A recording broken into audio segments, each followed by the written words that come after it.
been injured in an accident, one thing leads to another. Your injury leads to treatment. Treatment leads to hospital bills. Bills lead to debt. Debt leads to stress. The advocates can help relieve that stress.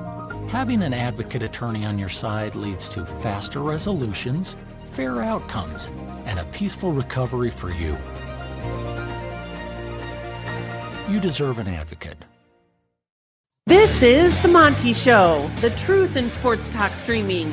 When you want unbiased opinions about your favorite team without the spin, all you have to do is find The Monty Show, streaming live and available 24 hours a day, 7 days a week on YouTube. And now, here's Monty. Hey, The Monty Show live on your YouTube machine. Hello, hope you are doing well on this Monday. Holy cow, what an NCAA tournament we are having. Here's a question for you. Is this the best NCAA tournament we've had, certainly in recent memory, in my opinion? How good is the NCAA tournament? How good has this tournament been for college basketball? Because I think this is a game changer. There is no question that this is everything that you want in an NCAA tournament. And I think when you start looking at the way that this will impact college basketball, I don't think there's any doubt. If you saw that UConn win, I think the level of college basketball that we're seeing in this tournament is as good as I can remember.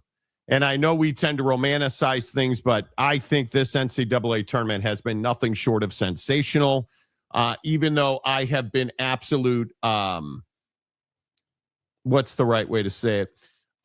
Perhaps cow dung would come to mind with the bracket. Once Duke was out, good old Monty was out, but yeah, incredible tournament here on the Monty Show. As always, we are presented by the Advocates at theadvocates.com. The best injury attorneys in the business, 24/7, 365 at theadvocates.com. And the best part is you get clear, risk-free advice. What that means is you don't pay anything out of pocket because you don't pay the advocates unless and until they win your case. Call them first. Trust me when I tell you this. And I feel like when listeners ask me should I? Yes. Let the advocates tell you don't have a case, because trust me, they will tell you do not have a case. They will tell you that because they don't get paid for doing anything other than winning cases, which is why they do that better than anybody else. So get to them. You can chat with an injury attorney 24/7, 365 at theadvocates.com. Jake, how good you're not a big, I feel like you've lost your love of sports. Mm-hmm. Would you agree with that or no? I mean, I think it depends on what we're looking at. I mean, the World Baseball Classic was awesome. I think the tournament, generally speaking, has been pretty good. I think college football this particular year was a pretty average ending, with all due respect to Indiana and Miami, just two teams that I wasn't like super interested in. I think we all knew that Indiana was going to win that game, and, they were a better team, and it just was kind of a predictable outcome. But, when I look at, UConn and Duke and how that game played out, and Mullins doing Mullins things, and just the idea that Duke hasn't been able to win a national championship for I don't even know how long it is now. It's been a while, and has had more talent than anybody, according to the stats and everything. Is just that is quintessential NCAA tournament. That is what the tournament is about. Hey, it doesn't matter, how much talent you have. It doesn't matter how many guys you put in the NBA. What only matters is that play in the moment when you decided to turn it over and give UConn a real shot to win the game. And of course they made it. So I think, I think the tournament's been really good. I think that the obviously the Big Ten over the weekend, having a good showing. And I think that, at some point, we're going to have to talk about conference strength and weakness and things like that, because there's no way to deny that obviously when you talk about if this was a good tournament or not, yeah, it was a good tournament for the Big Ten, right? I mean, obviously the Big Ten had a really strong showing deep into this tournament. and conferences like the Big 12 and the SEC struggled a little bit. So I just think it's interesting year to year when you look at and you ask the question, was it a good tournament?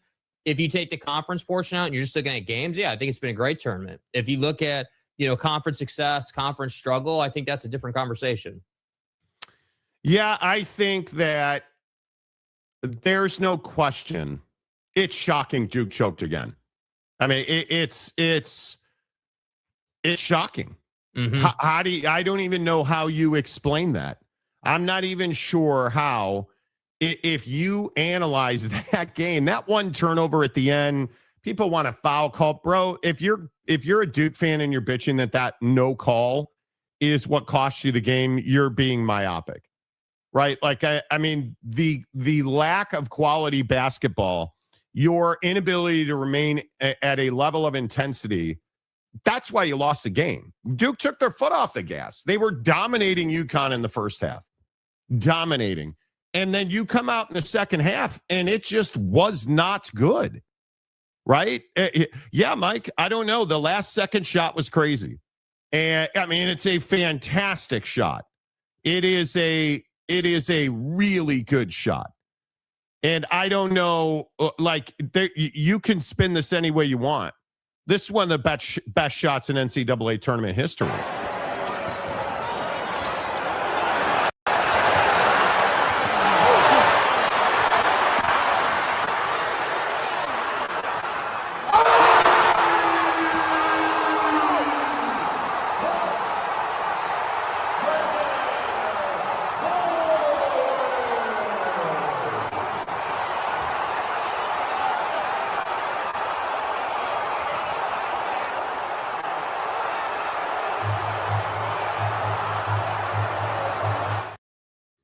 I mean, how do you even explain that? Yeah, I mean, Braylon Mullins. The way I explain it is Caden Boozer needs to hold on to the basketball. That's how I explain it, dude. Listen, if you're gonna knock that down from that point, I mean, congratulations, that is very, kid. Dude. That's congratulations. Very Jay Wright, Villanova. Congratulations, Steph Curry hit a great shot. Yeah, right. Dude, Like that how deep is that shot? I mean, that's logo range, bro. We can sit here and we can blame Duke and we can talk about how Duke that's a fantastic shot. That is a fantastic shot. Yeah, Duke turned it over multiple times in the last 3 minutes to allow UConn to get into that position. I mean, if you don't, I think it was like minute 10 left. You had turned it over, and they came down and got a bucket on you, and then it just was. I don't know. I thought John Shire could have done a better job with timeouts. I thought that. Yeah, everybody's been saying that. Yeah, you had a couple there where you could have tried to control the tempo a little bit. Could have tried to draw something up defensively, or maybe work on the inbound play a little bit better. But I just think it was really interesting that the Boozer brothers and Duke and just the whole tandem and the setup Duke there wasn't able to live up to the Duke is Duke brand, right? Duke is not Duke right now. And I think what's really apropos is that you've got a guy in Hubert Davis who gets fired at UNC, but John really hasn't done much more. If you look at his record and you look at overall success, has he dominated in recruiting? Yes, he has. Yes, absolutely. He's had talent. He's done a great job with that. Of course, we all know that. But I just think that when you look at Duke and UNC right now, like I gotta say, like I know that Duke went a little further, but it does it really matter ultimately at the end of the day if you're getting bounced? Like I mean, it's yeah, it matters. Yes, it matters. I mean, I just think it's I don't know, dude. I think that at Duke, like I think we can all agree that at Duke the expectation is national championship or not. Like I would agree. It is what it is. So to me, it's like, I think obviously solid season, obviously playing to get into the Final Four, totally get it. But ultimately, like Duke and UNC really, really, really need to figure out how to get back to the national championship game in basketball. Well, I mean, what do you say about the Big 12? I mean, this was nothing short of a disaster. I mean, you look at the way that all of this plays out and you start to understand that The Big 12 is absolutely a mess. And we can sit here and try to spin stuff. But I mean, obviously you have Arizona, and you feel good about Arizona. They're a dog against Michigan. It is shocking to me that Houston, you just feel like, is this the end of Houston? Illinois is a good basketball team. Houston should have won that game. And you didn't win that game. You got blown out. Losing by 10 points, you got blown out. And Illinois is very good. I understand it. But I don't, if you're the Big 12 and you lose to Tennessee, and I understand you didn't have one of your better players, it doesn't matter. You got crushed by Tennessee, who then goes on to get absolutely blitzed by Michigan. If you're the Big 12, this whole thing, this feels like not good. This feels like you're going in the wrong direction now. Yeah, I mean, you started with 8 and you have 1 left, and I think that's what's difficult. And the crazy part about like where the tournament's at right now is, these teams aren't going to play again until Saturday, right? I mean, you've got a long window here where you're not going to have any game action, and you're going to have time to prepare. And, I think that obviously Michigan's a really good team. I think we can all agree on that. But I think that I'm not as worried about Arizona as I think some people are with Michigan. I think if you're going to give a team that much time to prepare, it's ultimately just going to come down to game day execution. And they've shown an ability to come out and do that and do it at a pretty high level. My only question will be, can the hot shooting continue when you've had essentially a week off? That to me is the one thing that's really allowed them to dominate people, is shooting 60+% from the field, shooting better than 40% from 3. That's really allowed you to dominate teams and put teams away. So we'll see how that pans out for Arizona. But yeah, I mean, I think the Big 12 is struggling. There's no question about it. I mean, this is exactly what we talked about before the football season started last summer. If you remember, we talked about, hey, like, you're coming into a window here where you got to have a good season in football. You need to get in the college football playoff. You need to have success that way. And then you need to have a couple of teams go deep. It'd be nice if you had multiple teams in the Elite Eight, not just 1 or 2. And that just didn't out at all. Yeah, I agree. Matt Muldoon, good morning, Matt. I don't understand why JS wasn't calling timeouts more to slow UConn's momentum in the second half. Totally self-inflicted, because I feel like he wanted his guys to try and play through it. I mean, you look at, they melted down. Listen, I understand the Boozer brothers are sensational, and I mean, obviously you're going to be one of the top 3 picks in the NBA draft, but you should have been better than that. I don't even know how you explain the turnover by Caden at the end of the game there. I mean, that's just a dreadful play against what you did. You had to know the trap was coming. Yeah, I think, he knew the trap was coming, but what I think he didn't account for was just how quickly they were going to close on him, right? I mean, because if you think about, if you watched any college basketball, like if you watch St. John's at all, St. John's ran a heavy full court press for a lot of the tournament and was trapping a lot. And I think one of the things that just wasn't taken into account there was just how quickly they were going to trap on you and how close they were going to get to you. Because all he was doing was making the next pass in the system, right? You notice that he wasn't standing around a long time. It wasn't like a thing where he dribbled the ball around a bunch. Like, he basically got the ball, turned and threw it. And before he even realized that, they were already jumping in the air trying to block it. And so I just think it was poor situational awareness. The thought shouldn't have been to try to pass out of the trap there. The thought should have been try to get them to foul you. That's what the thought should have been. The basketball. Yeah, just dribble it out, try to get them to foul you, but you did not do that. And so I just, that to me, I said it at the beginning of the tournament, like I was looking for chaos in this tournament. And that's one of those moments I'm talking about. That is a lack of situational awareness in the moment to know, hey, like, I need to get fouled here and not try to run, the break on trying to get out of this press and this trap. So it's what the tournament's about. We just got home yesterday from the golf trip over the weekend. I get home, like, I'm making food. I got the game on, and I'm just like, all right, dude, we got a minute left. Like, who's going to knock down the buzzer beater in this game, because you know it's going to happen, bro. Yes. Yep. Totally. I guess, yeah. Nothing but net, dude. No doubt about it.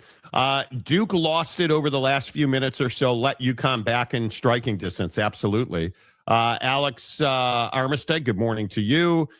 Monty and Jake freezing up a tad, or is it just my connection? YouTube says we have an excellent connection. I hadn't been seeing it, but it's situational. Yeah, it's situational. Be better. Yeah, ball didn't go in the hoop. Yeah. Ball didn't go in the hoop. Yeah, ball didn't go in the hoop. Oh my God. And then Tennessee got boat raced by the vacuum cleaner guy. Can you believe? Yeah, I mean, what do you say to the SEC right now? I mean, at least the Big 12's got Arizona, which, yes, it's disappointing. The SEC's on the outside looking in. Yeah, I mean, I just think it's the SEC. It's one of the most disappointing athletic runs we've seen out of this conference in a minute. I can't. It's you can't skip over the struggles in the playoffs now in both sports. I think that you can make a lot of excuses in football. You can talk about Indiana's greatness or Ohio State's greatness, whatever you want. But the reality is that the SEC is struggling. There's no question about it. And as much as I despise the Big Ten, as much as I think that it's a conference full of drama and terribleness, because it is, and they show us that time and time again, the postseason performance has been really good out of the Big Ten lately. And I don't know how you get around that, how you skip it, how you just ignore it. Like you can't. And so you look at this graphic and you're like, yeah, bro, Big Ten's got 2 in.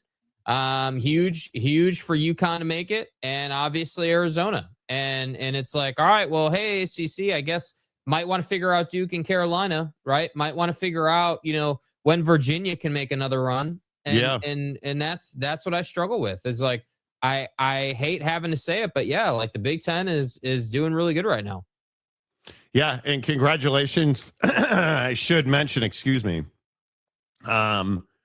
To our congratulations to our tournament bracket folks. Jake, any comments on your really lackluster performance? Everybody needs to get a life, bro. Get a life, man. Come on. Anything you want to throw out there? Come on, dude. Are you raising your voice at me? I'm not.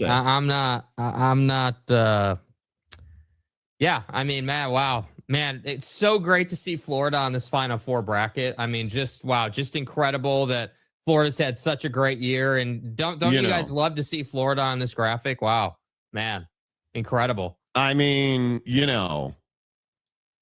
here are the standings in the Monty Show pool. We're dead even. We are in that second group, as well as Dana Marie, I would point out. But CJ Vance and Mickey Katz are tied at the top. Hey, Mickey. Yeah, tied at the top. Hey, listen, dude, I didn't have Arizona winning the national championship, but maybe this is their year. Maybe this is the way it goes. So we'll see. Yeah. Yeah, pretty consistent performance by us across the board, eh? Yeah. Yes, it's exact same numbers across the board for Jake and myself. Yeah, incredible. I mean, it's just incredible. I think that the Duke thing to me was always easy to see. Like, there's a lot of opportunity for them to not make it, for them to disappoint. Just because they're Duke, they have a ton of talent. Everyone's like, "Oh, Duke is Duke." Yeah. So, there she is, Dana Marie. Look at her, James. Look at her hanging out. She's tied with Jake and I. Didn't perform in the Sweet 16. She showed up. Ball went in the hoop in the first and second round. Nice job, Dana Marie. Good showing by you. To be in the top 10 of a bracket, not bad. And what did we wind up having? Like 70, 80 people or something like that? No, 65. We were trying 65. To stay under 45. Then we were like, okay, well, we'll stay under 50 because you want a better chance to win. Yeah. That's all I'm saying. If the Big 12 is disappointing, yes, exactly right. The Bashir, Big 12 isn't struggling as much as the SEC and the ACC. Well, I mean, the ACC had their hopes tied to Duke. Let's not kid ourselves.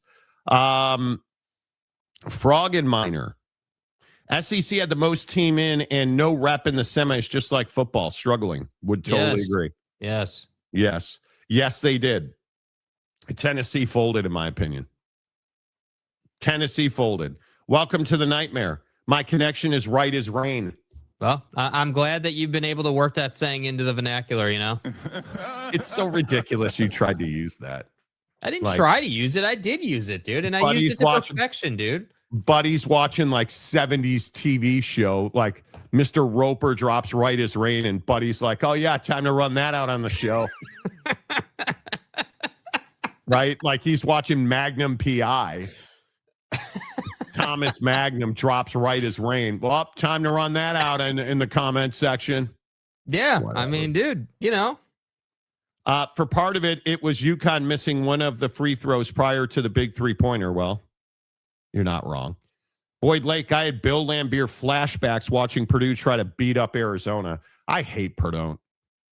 Am I the only one that's like it just doesn't. I hate. You know how you just have those schools that you hate? Boiler down, dude. I cannot stand Purdue. Matt Painter has a very punchable face. 100%. Right? Like, I don't know what it is. I'm a bad person. That's what it is. We've decided that. ITCU was going to take it all the way. Bucky Sandwich James. Sandwich. Yeah, notice James is awfully silent today. No talk about how great TCU is. No talk about what a crap bag Josh Hoover was. Hey, James, are you going to flex back to being a Baylor fan now that Lagway has spent a bunch of time with the press slurping Dave, and Dave's talking all this junk about spending money? How long till you get back to being a Baylor fan? How bad has DJ Lagway looked in spring? Yeah, he looked like ass, dude. He can't spiral football, dude. Dude, Duck Hunter. I was watching some movie this weekend and someone used right as rain, and I thought of young Jake using old folks talk. Again, and if you guys are just tuning in, Jake one day, who has still never seen Gone with the Wind or The Godfather, but every porn title you can think of, he's got it on. Has already been won. The point is, Jake just one day decides to run out with right as rain. He's like, oh, I made it up. That's me. I thought of it. I'm the one who came up with it. I didn't say I came up with it, dude. Idiot. Yeah, you came up with that, bro. Yeah. Why don't you go ahead and make me a sandwich? Cool story, bro. One of Jake's girlfriends. Yeah, one of Jake's girlfriends. We're all chilling one night, and she's like telling a story, and then at the end of her story, she's like, "Oh yeah," and then I said, "Cool story, bro. Why don't you go make me a sandwich?"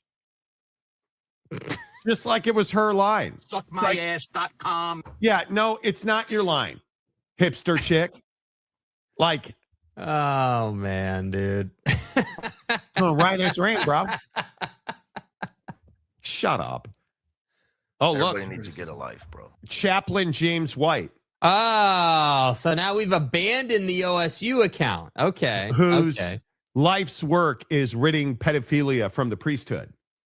In God's name, image, and likeness. Not making that up. Chewy, I'm just getting ready, minding my own business, and then bam. Yeah, Chewy off the top rope. Yeah.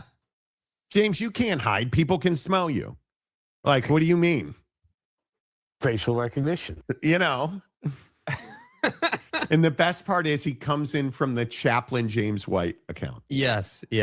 Where are you in the Monty show pool? Are you even, you're not on page 1. Iraq. Ooh, yeah.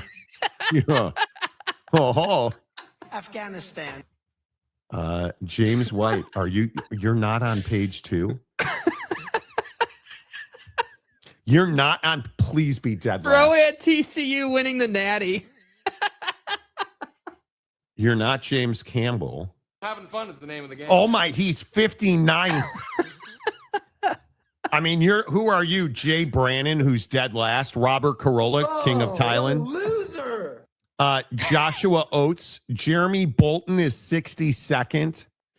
Oh, dear. Oh, my. And then James White. 60 points. He can only do 108 max. 38 in the play-in. 26 in round 1. 18 in round 2. 8 in the Sweet 16. 8 in the Elite 8.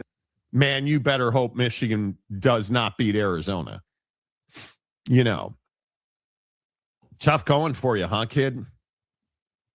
You know. Wow, my bracket's terrible. But I'm not that bad. Do you view this season as a failure? I didn't even know you had a bracket. Mike Smith. Where's Mike Smith? Who did you pick to win? Oh, Matt Muldoon did you dirty, bro. Why? Next comment. Next comment, bro. Where? Hold on. I'm trying to find Mike Smith's bracket. The list is too long. Are you Mike Cruxall? No, you're Mike Smith. I don't know where you're at. Mr. Green. Jan Gardner, 74. That's not bad. Danny Kiger. Danny, you deserve what you get for picking Perdone. Butthole. What are you doing? What are you doing? Yeah, where's Mike Smith? I don't see your bracket, Mike Smith. So, Okay. What does the bracket win? The golf balls from your bag? Thank you. Dude. So I think being a TSA agent, these are tough times. So we go on this trip to Newport Beach to golf.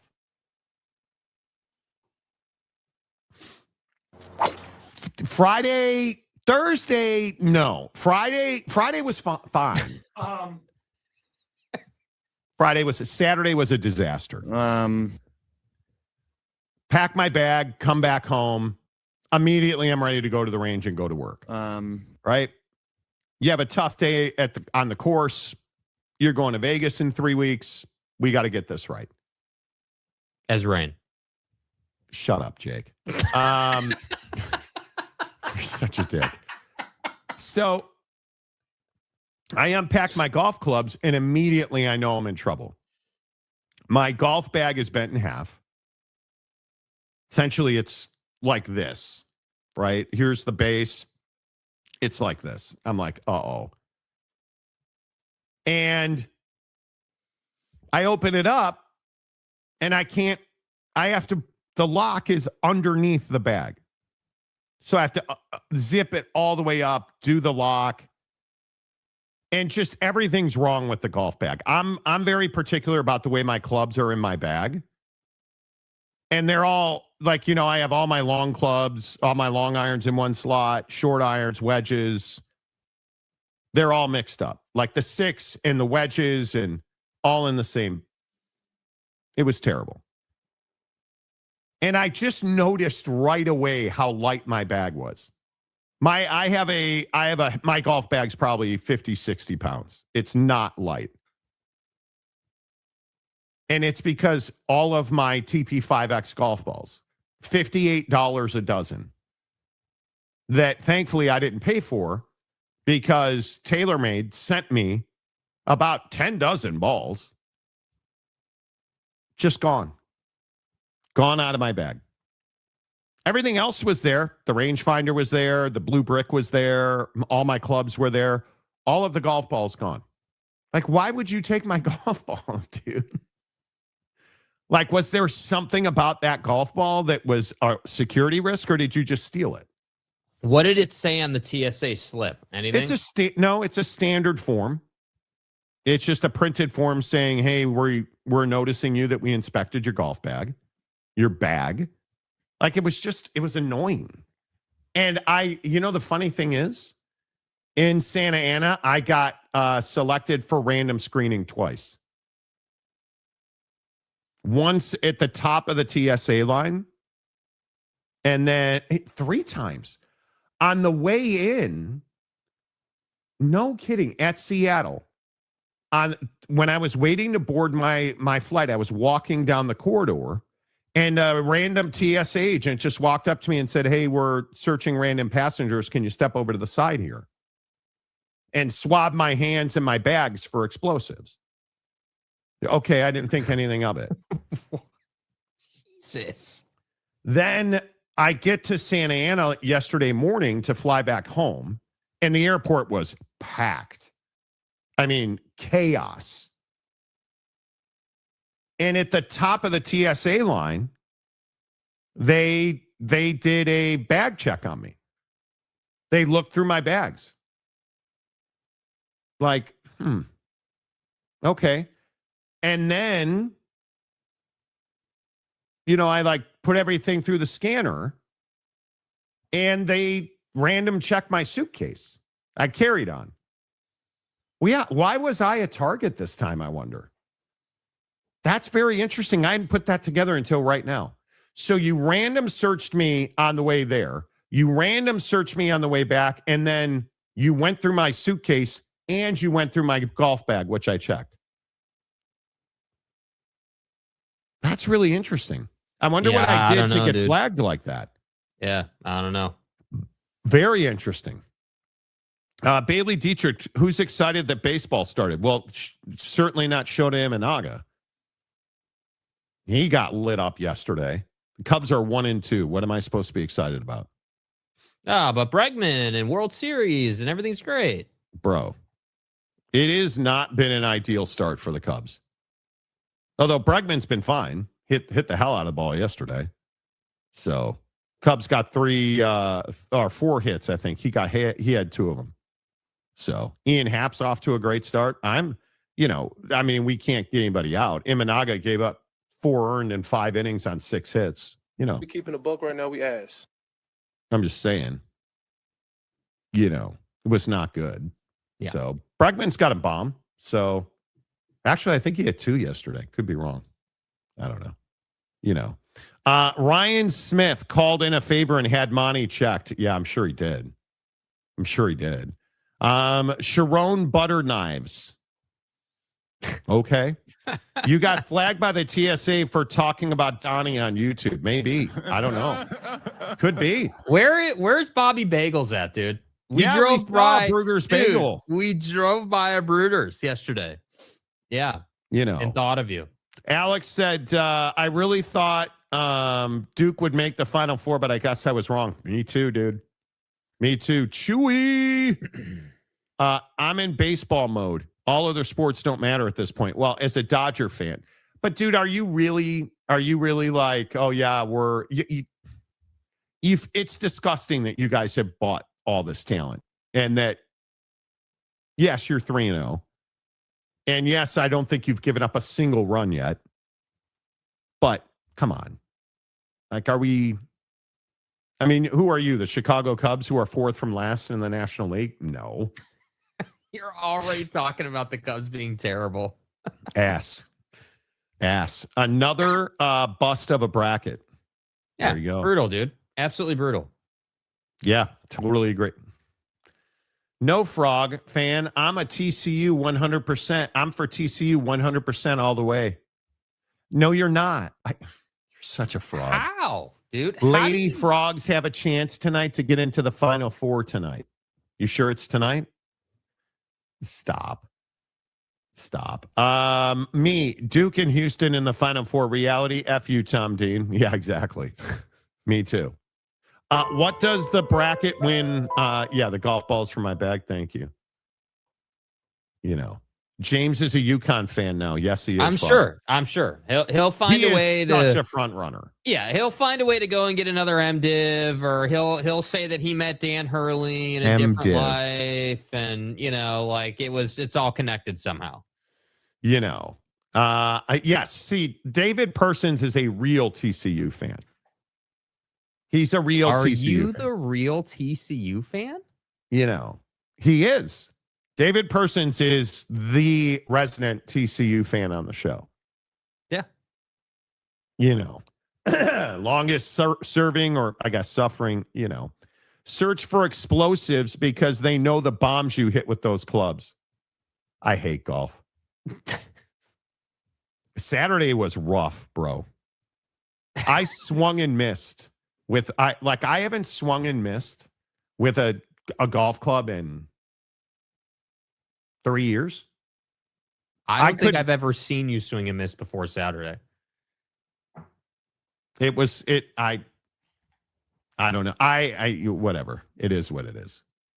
It is what it is. Yesterday, could not. How about Tiger Woods getting another DUI this weekend? Well, but we need to wait and see on that. This story, did you guys see this story about Tiger Woods and the Secret Service now that's coming out? Mm-hmm. I think they're trying to do him dirty.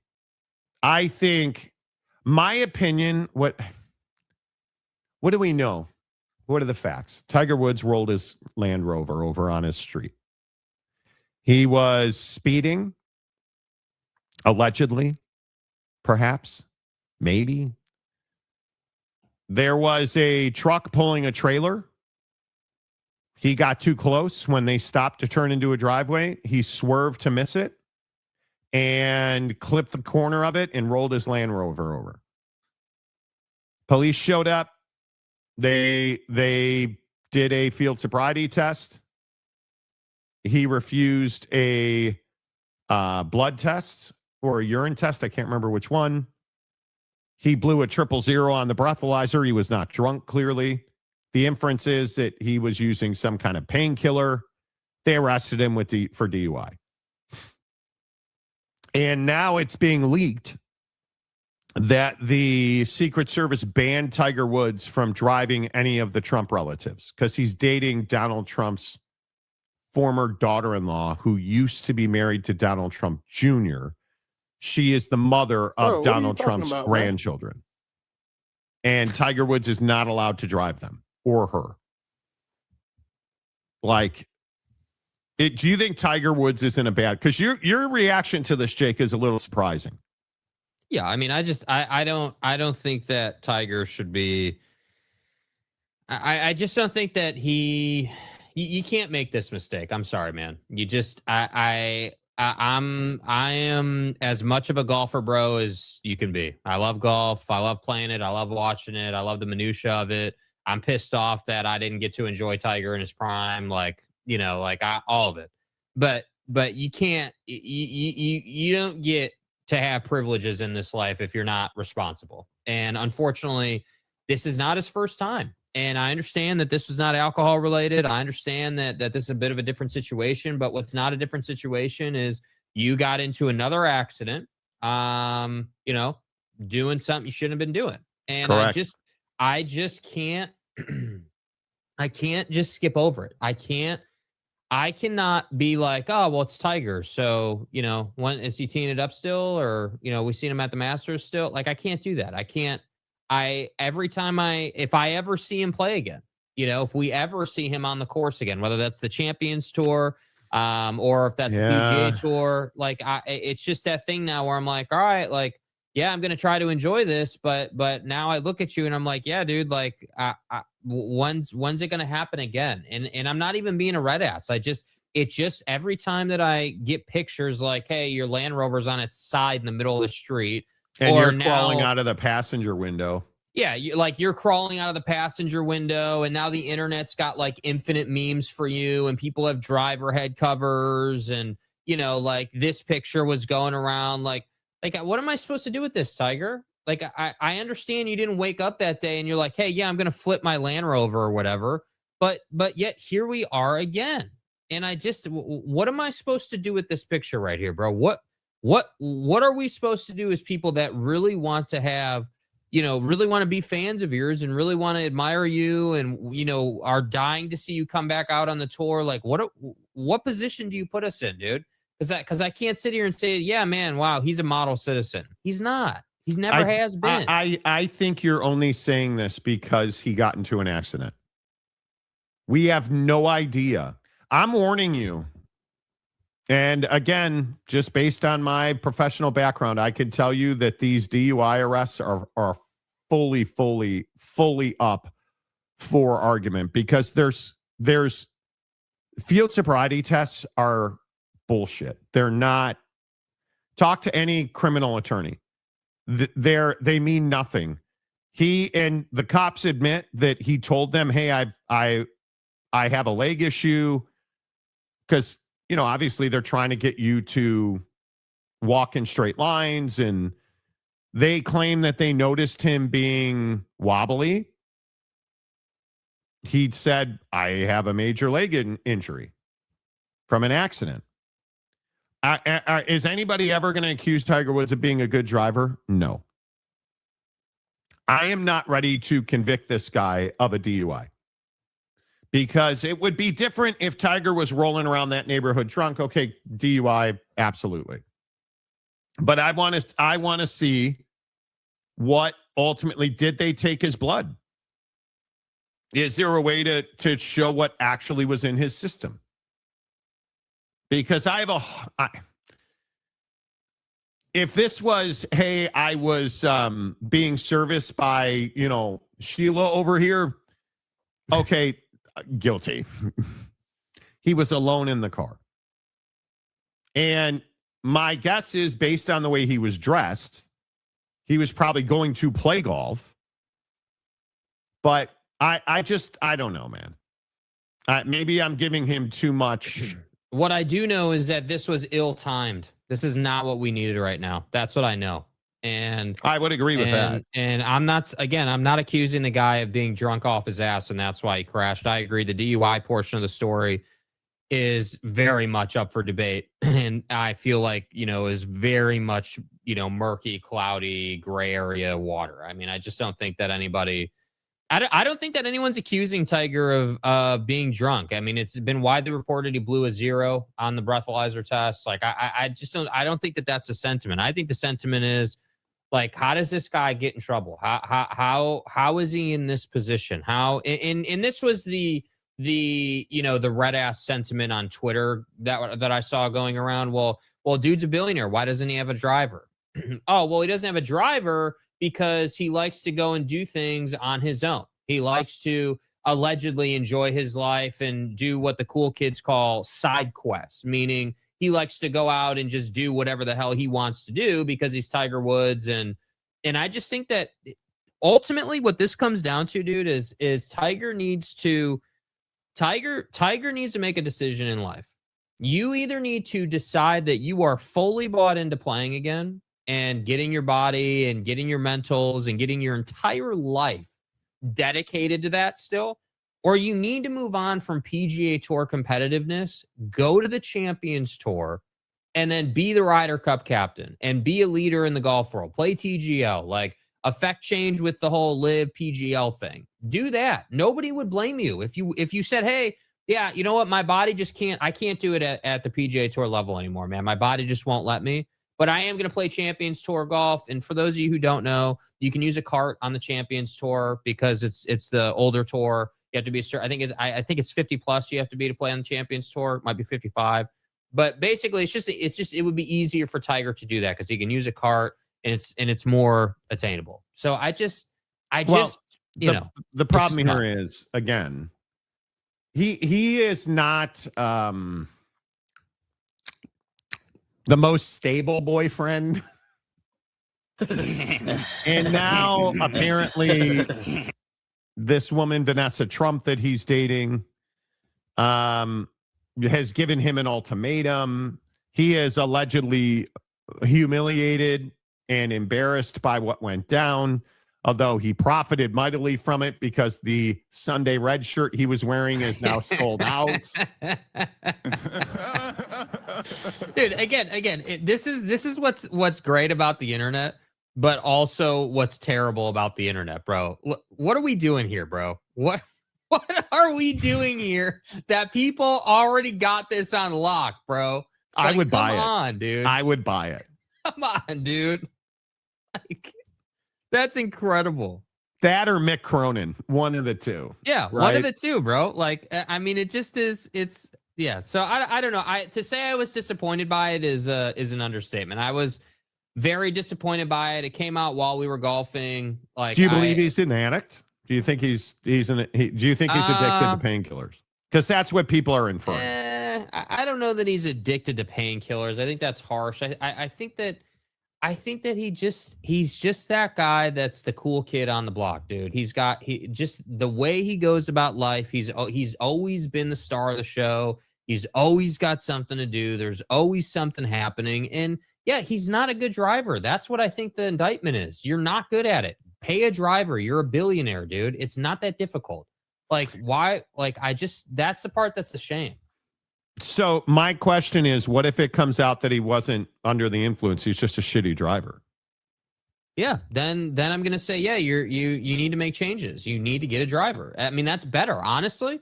If it comes out that there was nothing in his system, or there wasn't there, or if we can definitively say one way or the other that it wasn't like a substance abuse issue, and it was just, hey, he's a shitty driver.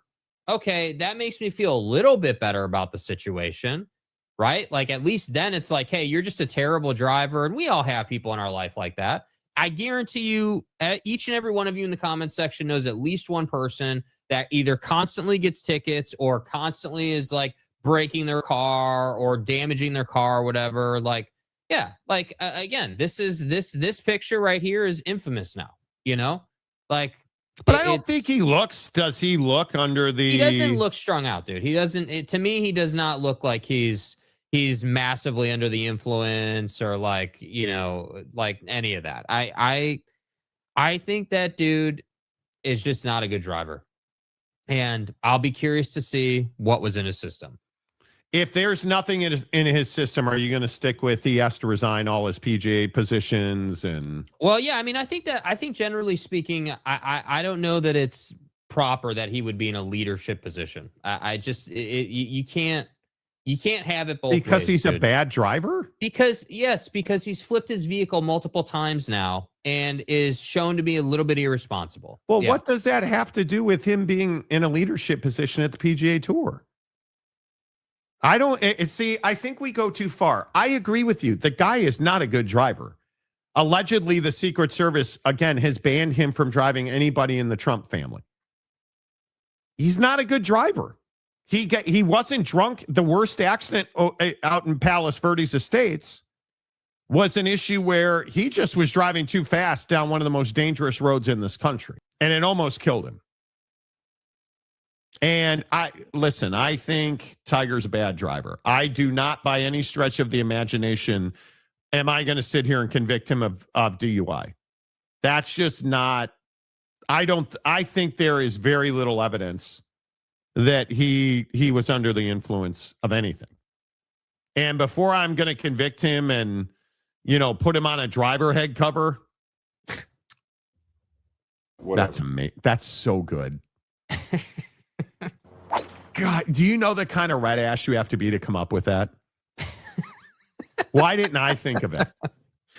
Yeah, it's incredible. Why didn't I think of it? It is truly incredible.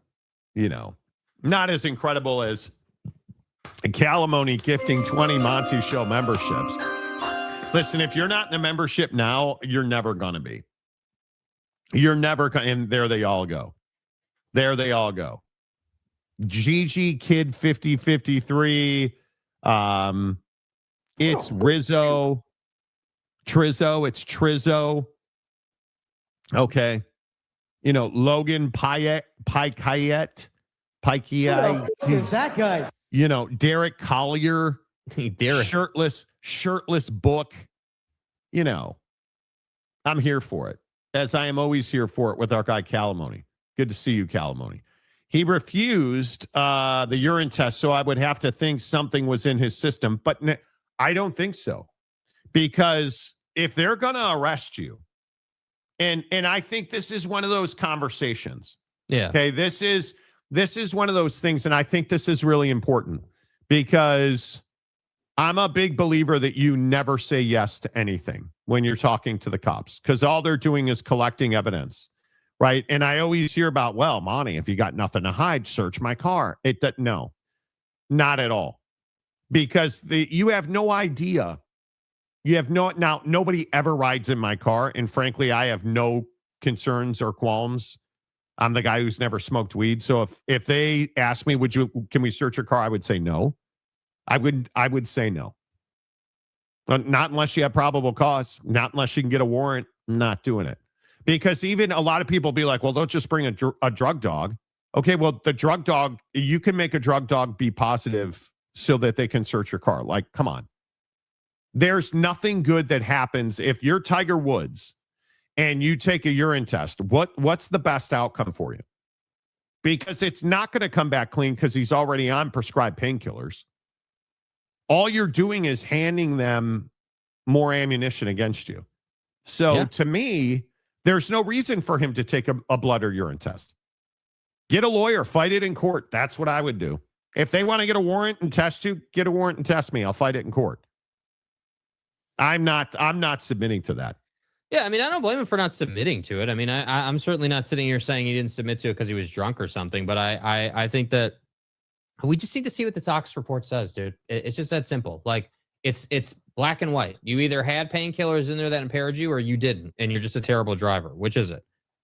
But see, like James saying Tiger needs rehab like now. I don't think you can say that, dude. I don't think that we're at that point. Like, I think that I don't think you can say that either. That's just you not knowing the story, dude. We're not in a place where Tiger, is factually been found to have been under the influence. That's just not the case. In fact, what we do know is he didn't have alcohol in his system. He blew a 0. He had 0 alcohol in his system. So what we know for a fact is that he was not drunk. The only question that still remains is what was the painkiller side of things looking like? Because I think a lot of people... That's what you need to know. Yeah, that's what we need to know before we can be like, all right, cool. This had nothing to do with substances. He was not under the influence in any way, shape, or form. This is just him basically being an idiot while he's driving. That's essentially all this is. And I am much more leaning towards dude was playing with his phone. Hey, you want to say, he has a porn addiction and he was pulling up some adult content on his phone? I would believe that. Adult? Oh, yeah, he was talking to the fans only girl and, the flatbed just pulled up. What do you want? All of a sudden, what do you want? Some shit in the road. Yeah, I mean, what am I supposed to do with this, Monty? I mean, come on. I'm telling you now, if you get pulled over by the cops, turn your phone off immediately. If they're going to search your car, turn your phone off because do not give them access to your phone. Do not get I'm just telling you. Listen, if you know that you've stepped on the wrong side of the legality line, turn your phone off. Right? Because what happens when you turn your phone back on? You have to enter a password, which they cannot make you do. But if it's like Face ID, facial recognition. If you're a Face ID guy, they can just hold the phone up to your face and it'll open your phone. It'll open your phone for you. Yeah, turn your phone off if you've done some stuff. Tiger needs time in the rectory. Yeah, thoughts and prayers, right? Thoughts and prayers. Thoughts and prayers. Game over. Could be. The Wandering Bard 17. I like it. I'm never quick enough. It's a random like the lottery. Oh, is it really? I did not know that. Jay Chapman, hello. Rough weekend for the SEC, bud. Sometimes sober drivers make bad decisions. That's what I'm saying. Yeah, but how many times, dude? How many times? How many times is this going to happen, bro? He's a terrible driver. Guilty. On the charge of being a really bad driver. Guilty. Yeah. On the charge of DUI, I'm not finding him guilty. Not doing it. Tiger needs the advocates. Well, that's for sure. Tiger needs remedial driving courses. Yes. Tiger needs to go back to driving school, Monty. Yes. Meanwhile, Victor is the odds-on favorite to win MVP and Defensive Player of the Year. You know what the problem with that is, dude? LeBron James has played more minutes than your boy and is having a better year. So miss me with Victor for MVP, dude. It's still Bronze League, and it ain't close. Am I the only one And the NBA talk is probably the last thing anybody wants to do right now. Am I the only one that I'm just not that impressed? Victor Wembanyama is a very good player. I think he's averaging a double-double still. Good player. I just don't think he's as good this year as he was last year, certainly since the All-Star break. March has not been... For a guy that's supposedly all-world and a unicorn, Victor's the way. 24, what is he, 24 and 11, I think? Statistically, the guy is not that great. I mean, I think the most impressive thing is he shoots 35% from three. But I'm not, it's fine. He was looking for Dana Marie photos, exactly. It really hit me. Exactly right. Lots of accidents where nobody was high. Exactly right. Exactly right. I guess I'm just burned out on talking about Tiger Woods' issues. I want to talk about, hey, he's back on the course. And I don't even need the dude to go out and be competitive. I don't need you. Go out and shoot a 75. I don't give a damn. I just want to see you playing golf, dude. That's it. I'm not one of these physically people. broken. He's physically broken. He's having back surgeries, knee surgeries, leg surgeries. His leg, dude, if you watch TGL, when he's on the driver box and they have that low angle, that really shows how jacked his leg is, dude. It's not good, bro. It's tiny. It's really rough. And yet he still hits the ball a mile. Yeah. Prick.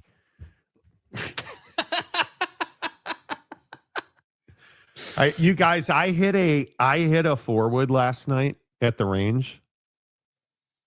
That might be the single best golf swing I've ever had. Dude, range god, bro. Range god. Right now.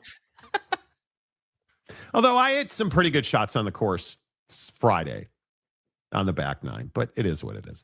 He was looking for Dana Marie photos, yes. Problem with refusing the blood or urine test is that it puts you in a suspended license in many states, including Florida. Yeah, well, But maybe he shouldn't have a license. Get a driver. Get a driver, Tiger. It's not that difficult, bud. Just have someone drive you around. Yes. Brandon Butler agrees with what I said before. If you need painkillers on a daily basis, you probably shouldn't be driving. So then that to me is the extra layer. I'm glad you brought that up, Brandon. Let's say that it does come out that it was a painkillers thing. Then you got to talk about, all right, multiple layers of decisions that Tiger just didn't make. Number one, obviously, of course, driving under the influence. Okay, cool. I think we all agree on that at that point. But then two, it's all right, what are you doing to help yourself and make things a little easier for you? I if I was a billionaire, dude, I would have someone driving me around. I would, drive, take me to the store, dude. Put me here, if I put was me there. a bad driver, if I were Tiger Woods, I would have hired a driver long ago because he's truly a billionaire, right? The guy has no want or need. Yeah. But if it was me and I was a billionaire and I'm driving, I don't even know what car I'd be driving. I'd probably be driving the nicest Cayenne available, the fastest Porsche I could get my hands on, or the Ferrari SUV. I'm driving that myself. But if I can't avoid rear-ending trailers and flipping my Land Rover, I'm probably being driven. And if my girlfriend is threatening to dump my ass, I'm probably being driven. They are required to have a warrant to search your phone without your permission, right? But probable cause changes that. And I would agree, not all cops are good cops. Alex, do you guys think Tiger's career is over? I would hope so. I think he has a very substantial role in shaping the future of the PGA Tour. He is one of the best golf course designers ever. In fact, he's building a golf course in Park City that looks just amazing. He is a really gifted golf mind. And we'll see if that's enough for him. I don't know. But his golf course design business is incredible. I'm just not the guy. I'm not going to convict somebody until the evidence is there. I'm not was there any question Henry Ruggs did what he did? Was there any question Team SRT in Georgia did what they did? The evidence will bear out. And I just, listen, if we find out the Tiger's in rehab, okay, I'm probably going to be a little more amenable to, I'm going to say that wasn't Pornhub on your phone that distracted you. Right? Like, and again, I'll just repeat what Brandon and I have said. If the guy is on regular pain meds, he should not be driving. Yeah. Because at what point do you stop maiming yourself and start maiming other people with your bad driving? Because that's going to happen. Yep. He just, maybe he's had a string of bad luck. I don't know. But yeah. I would not want to be his passenger. Would you? No. I would not. Matt Ritson, yes, NC State loses a basketball coach. LSU is spending outrageous money. Outrageous money. Tiger Woods needs a Mercedes Maybach, best car to sit in the back seat. And you would know that how? We saw multiple Maybachs in Newport Beach this weekend. We need to talk about where we want to live in our non-sports stories today. We need to talk about that. Because I am having major LA Orange County withdrawals. Major.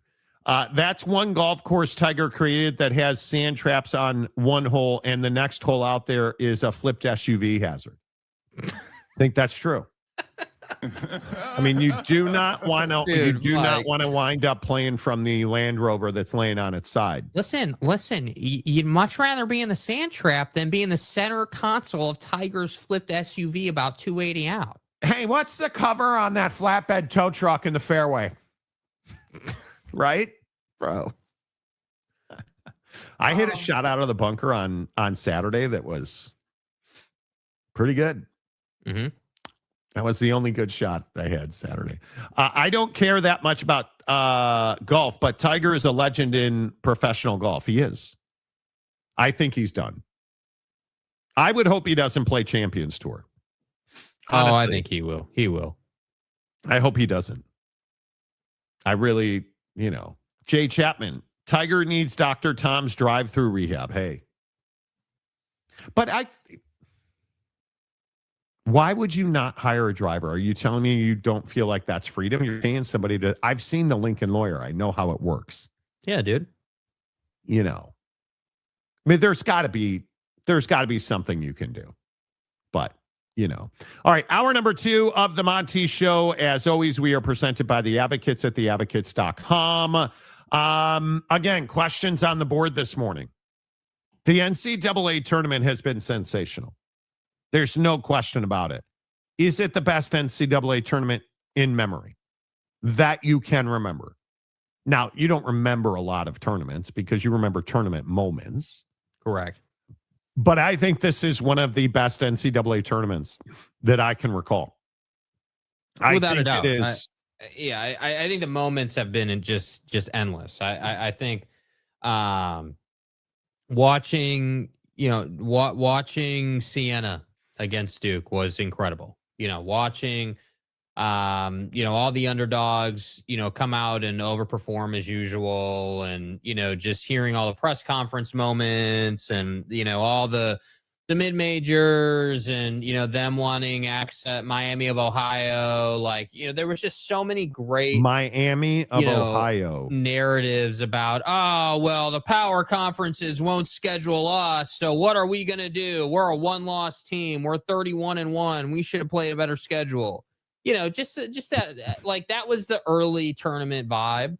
And then I feel like it really picked up on the floor once we kind of got into the round of 32 and really got it going. And I think that there have been multiple buzzer beaters. There was even a buzzer beater on the women's side for Duke. I mean, we both sides have been really quite entertaining this year. The women's tournament's been excellent, in my opinion. Yeah. Excellent. It's not as excellent as UConn absolutely stunning Duke.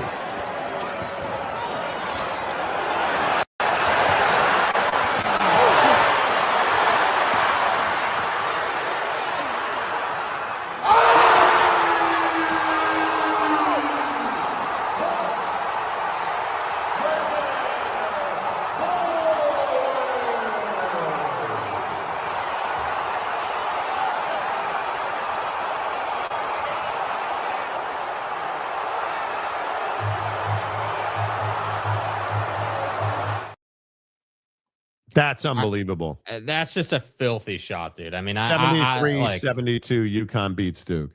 I don't even know, and I think Buddy was like 1 of 6 for the game from 3. Like he had an awful shooting night. He did, and to just step up and knock that thing down is crazy. 13 turnovers, 20 points. 13 Duke turnovers for 20 points, and Braylon Mullins 4 of 10, 1 of 5 from 3. That was the only 3 he hit, and it's essentially 2 steps inside a half court. And nothing but net. Stroke that thing like it was Jake on a holiday weekend. Facts, dude. I mean, You got to get stroked. that's unbelievable. Like, it's got to be one of the best shots in the history of the NCAA tournament. Oh, it's right up there. When I saw that play happen and I watched the replay, the flashback was Jay Wright Villanova over might have been UConn, was it? Or was it Duke? It was either Duke or UConn that they beat, where they bring the ball up the floor, he passes it back to the guy at half court, the guy knocks it down in transition. It just screamed that same play. And I just that's just what it's about. That's what it's about. The NCAA tournament is all about buzzer beaters, crazy shots, and I was just thrilled that we got that moment, because it would have been easy for him to miss that, or for it to be a completely different narrative. And even though I picked Duke, I was thrilled that Duke lost, because I hate Duke, but it's fine. Note to self, don't try to pass through double coverage. And I'll show it again. He clearly has a dribbling lane. And I know I'm not the only one saying this, and it's awfully easy to go back. But if you look at Caden Boozer, he could easily have dribbled to his left down the baseline and gotten fouled.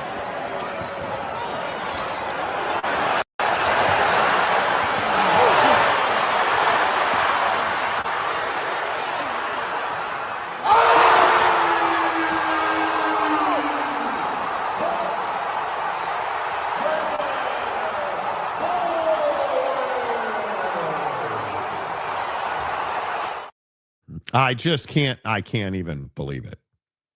I cannot believe it that ball went in the hole. Yeah, that's unbelievable. Unbelievable. There is a shot I saw where the coach was strutting down the sideline with the shoulders of his jacket slightly off. Classic. Yeah, Dan Hurley. After that, just going.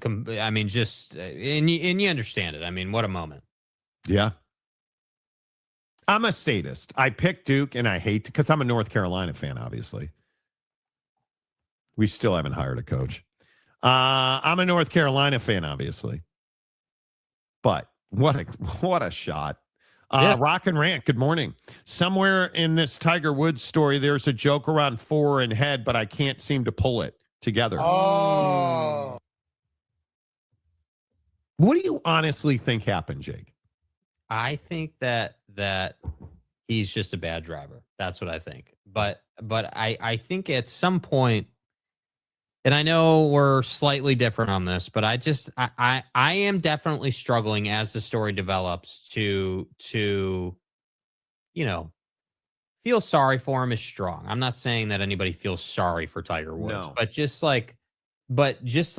give him slack on this. Part of me really wants to say, at what, we're all as people, all of us on the show right now, I think we could all agree that we as people are all held to a really high account for doing dumb things.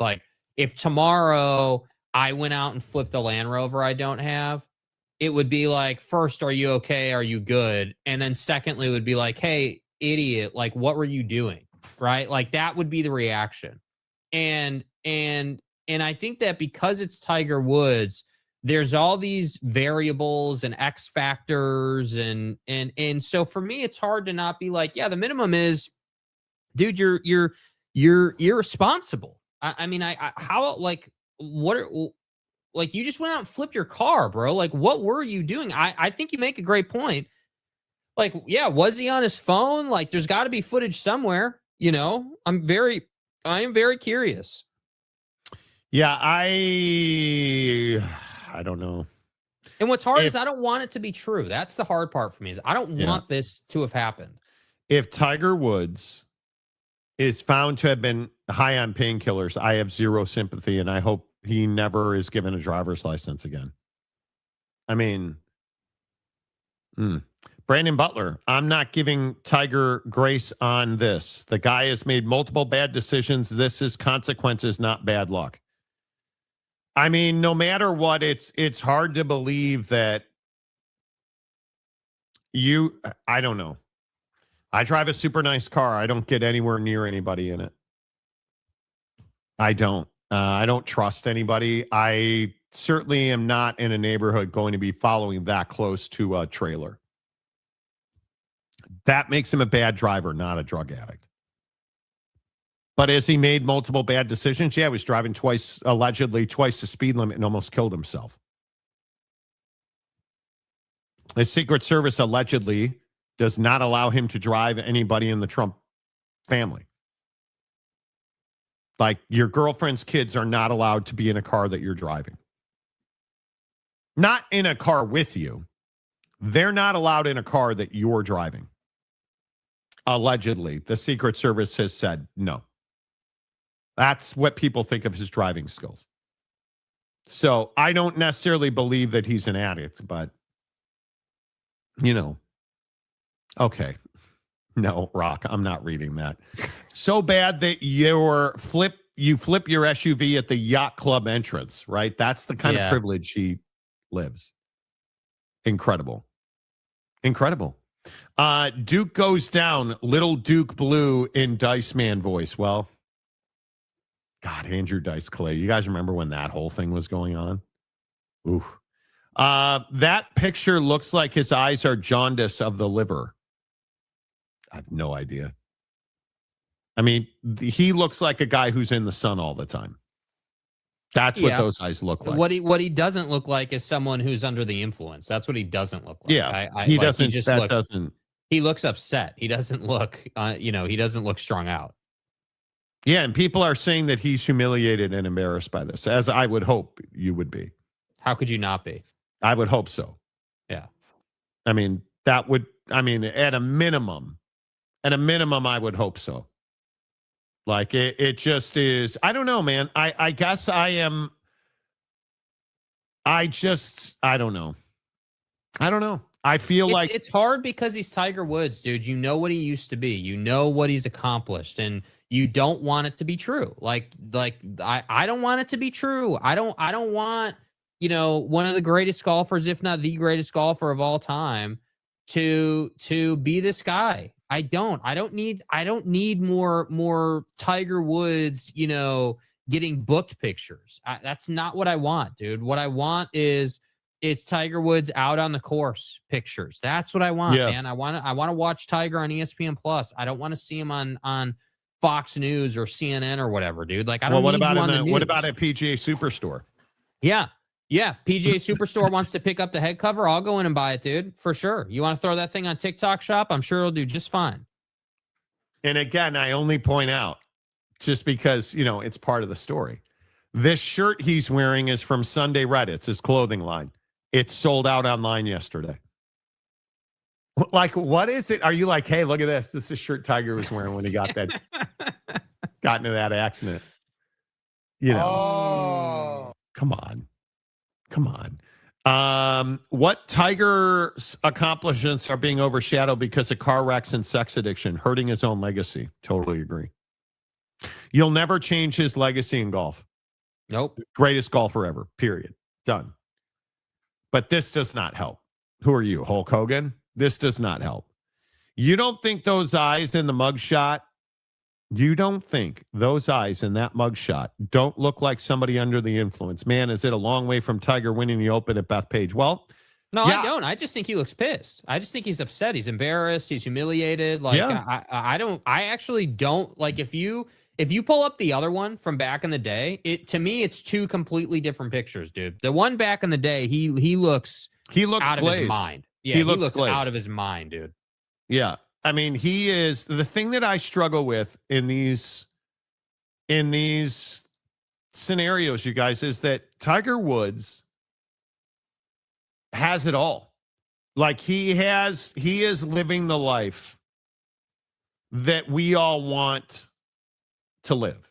Right? Let's not pull any punches. The guy is rich. He does what he wants when he wants. He gets to do what he wants to do, not what he has to do. And yet we still see all these pictures when we should be seeing pictures like this. Right? Like this is the life that Tiger should be living, yet he's living this life right here. And I'm with Brandon Butler. I don't feel sorry for him. I really don't. I honestly, I don't feel sorry for Tiger Woods. You're doing this to yourself. Yeah. Distracted driving or under the influence, whatever it was, you're doing this to yourself.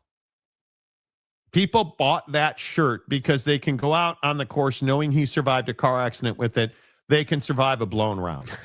Then I should have worn that shirt on Saturday. Dude. Bro. What? That's just ridiculous, dude. That is ridiculous, man. Ridiculous, well, but not wrong. Listen, he survived a car wreck in this one. So, that means that my golf ball can survive my awful swing, and that brings me comfort. I love golf. I hate golf. It drives me crazy. How many people in the comments section play golf? How many people here play golf? I'm very curious. Yeah, how many of you are regulars? You play at least once a month? Once a month? Mm-hmm. Jeez. How many times a month do I play golf? Do something golf every day. Every day I do something golf related. Every single day.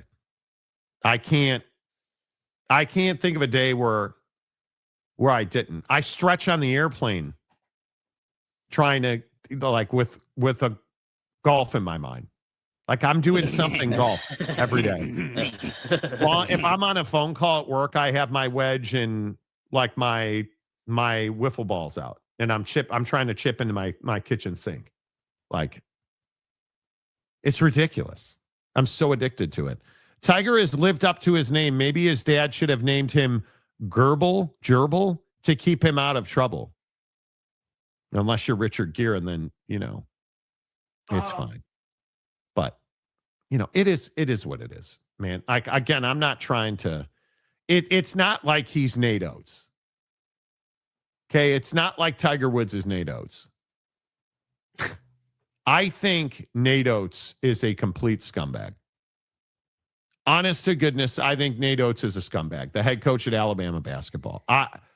That what he said in their post game is somebody is going to have to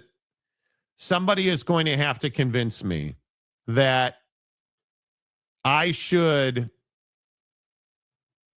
expect StreamYards to work so I can play that video clip.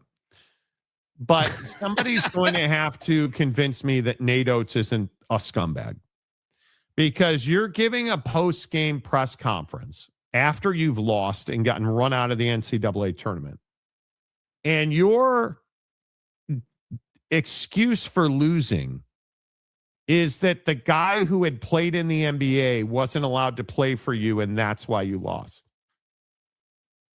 That's the best you can do?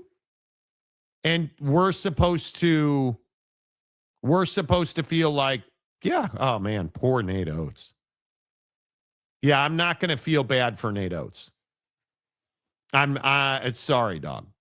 Like, it is all I can hope. No, Mike Smith, don't say that out loud. All I can hope is he's not the next UNC head coach. And it doesn't appear that he will be. Greg Byrne, the athletic director at Alabama over the weekend, said he's not going anywhere.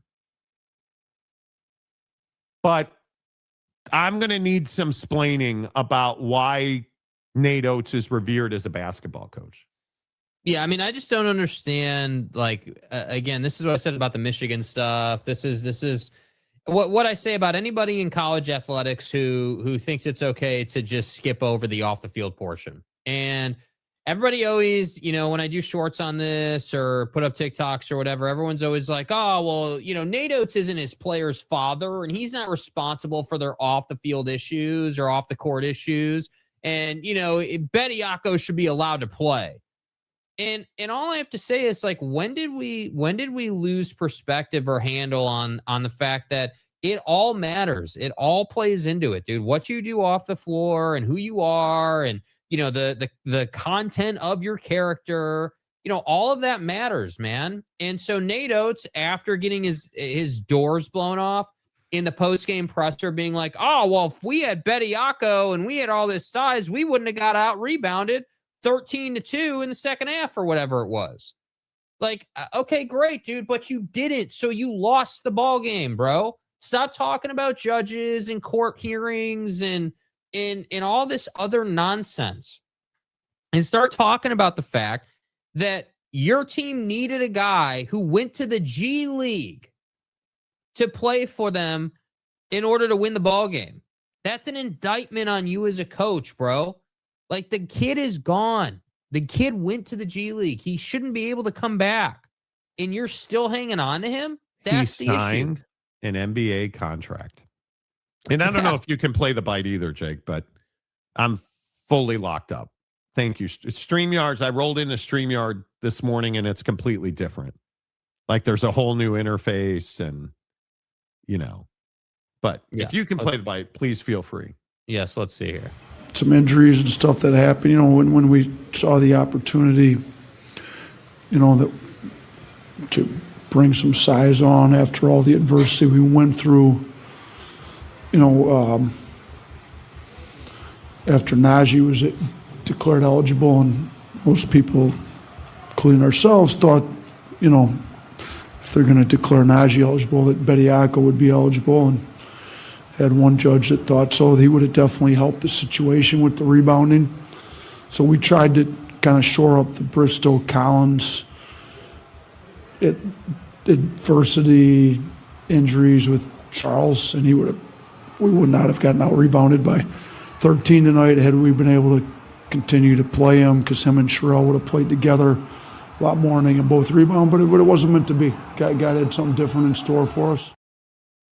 Balding go in the hoop. Now it's a God thing. Okay. So now it's that hoop. God had a different outcome for you, and that's why Bediako couldn't play for you. That's what it was. Do you see what I'm saying, though, you guys, where this is a dude that just he doesn't care. This guy doesn't care about anything other than we won and we lost, and it's the NCAA's fault. It like in any world, and I guess this is my question in the comment section. A, would you want this guy to be your head coach? And B, is there any world where Charles Bediako should have been allowed to play for Alabama? And the answer is no and no. And Mike, and I'd have to go back and find it real quick, but there it is. Mike cursing North Carolina, dude, I hope it doesn't happen, because that'd be tough for me. And if we wind up with, I don't even know who you would, Tommy Lloyd would be fantastic. Hell, Billy Donovan would be fine. Right? Like, obviously, you want somebody, Dusty May, Todd Golden, That to me, maybe it's good news that North Carolina hasn't hired anybody, but I really hope that this is bad for college basketball. There's no question about it, dude. You can't have guys going pro just to come back to college, man. It's not the right way to be doing things. And I think that I don't get why Nate Oates is so fixated on Bediako. Like, do you not see that you're quite literally saying that you were basically put at a disadvantage because a guy went to the G League and tried to come back and was prevented from doing so, and that's why you lost the game? Do you see how flawed that is? Like, instead of saying, yeah, you know what, like, we did get out rebounded tonight, they were the better team. We definitely have things to work on. We need to go out and add some depth at that position in the offseason.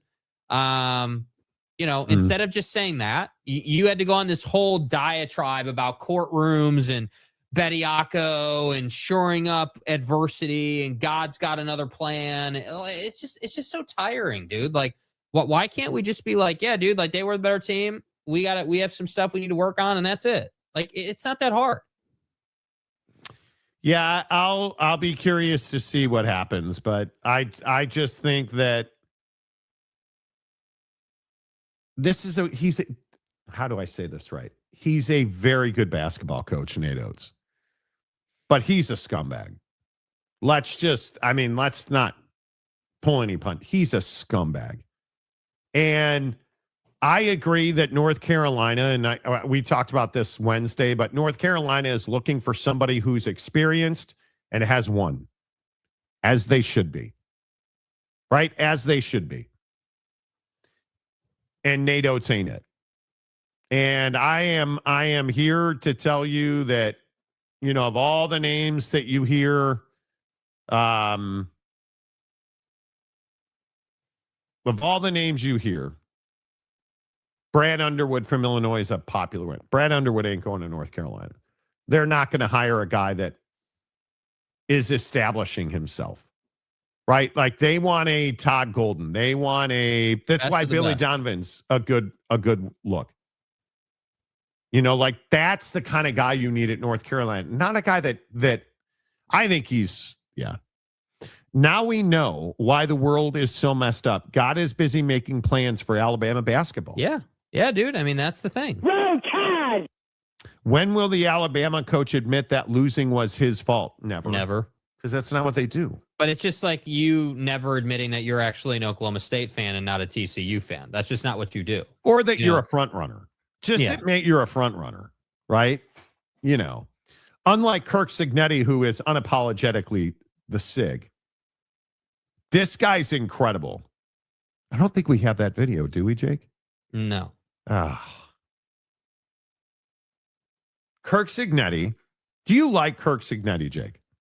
Yeah, I mean, obviously he's had a lot of success. Yeah. Yeah. I mean, there's no question about it. Yeah, he's had a lot of success. I think that, But you like him.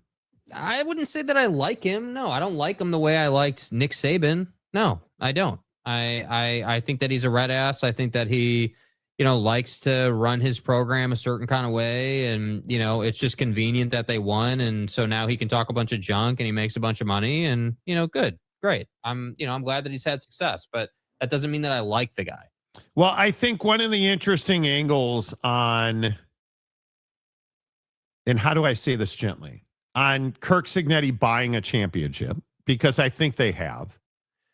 Now you look at Michigan and Illinois in the Final Four.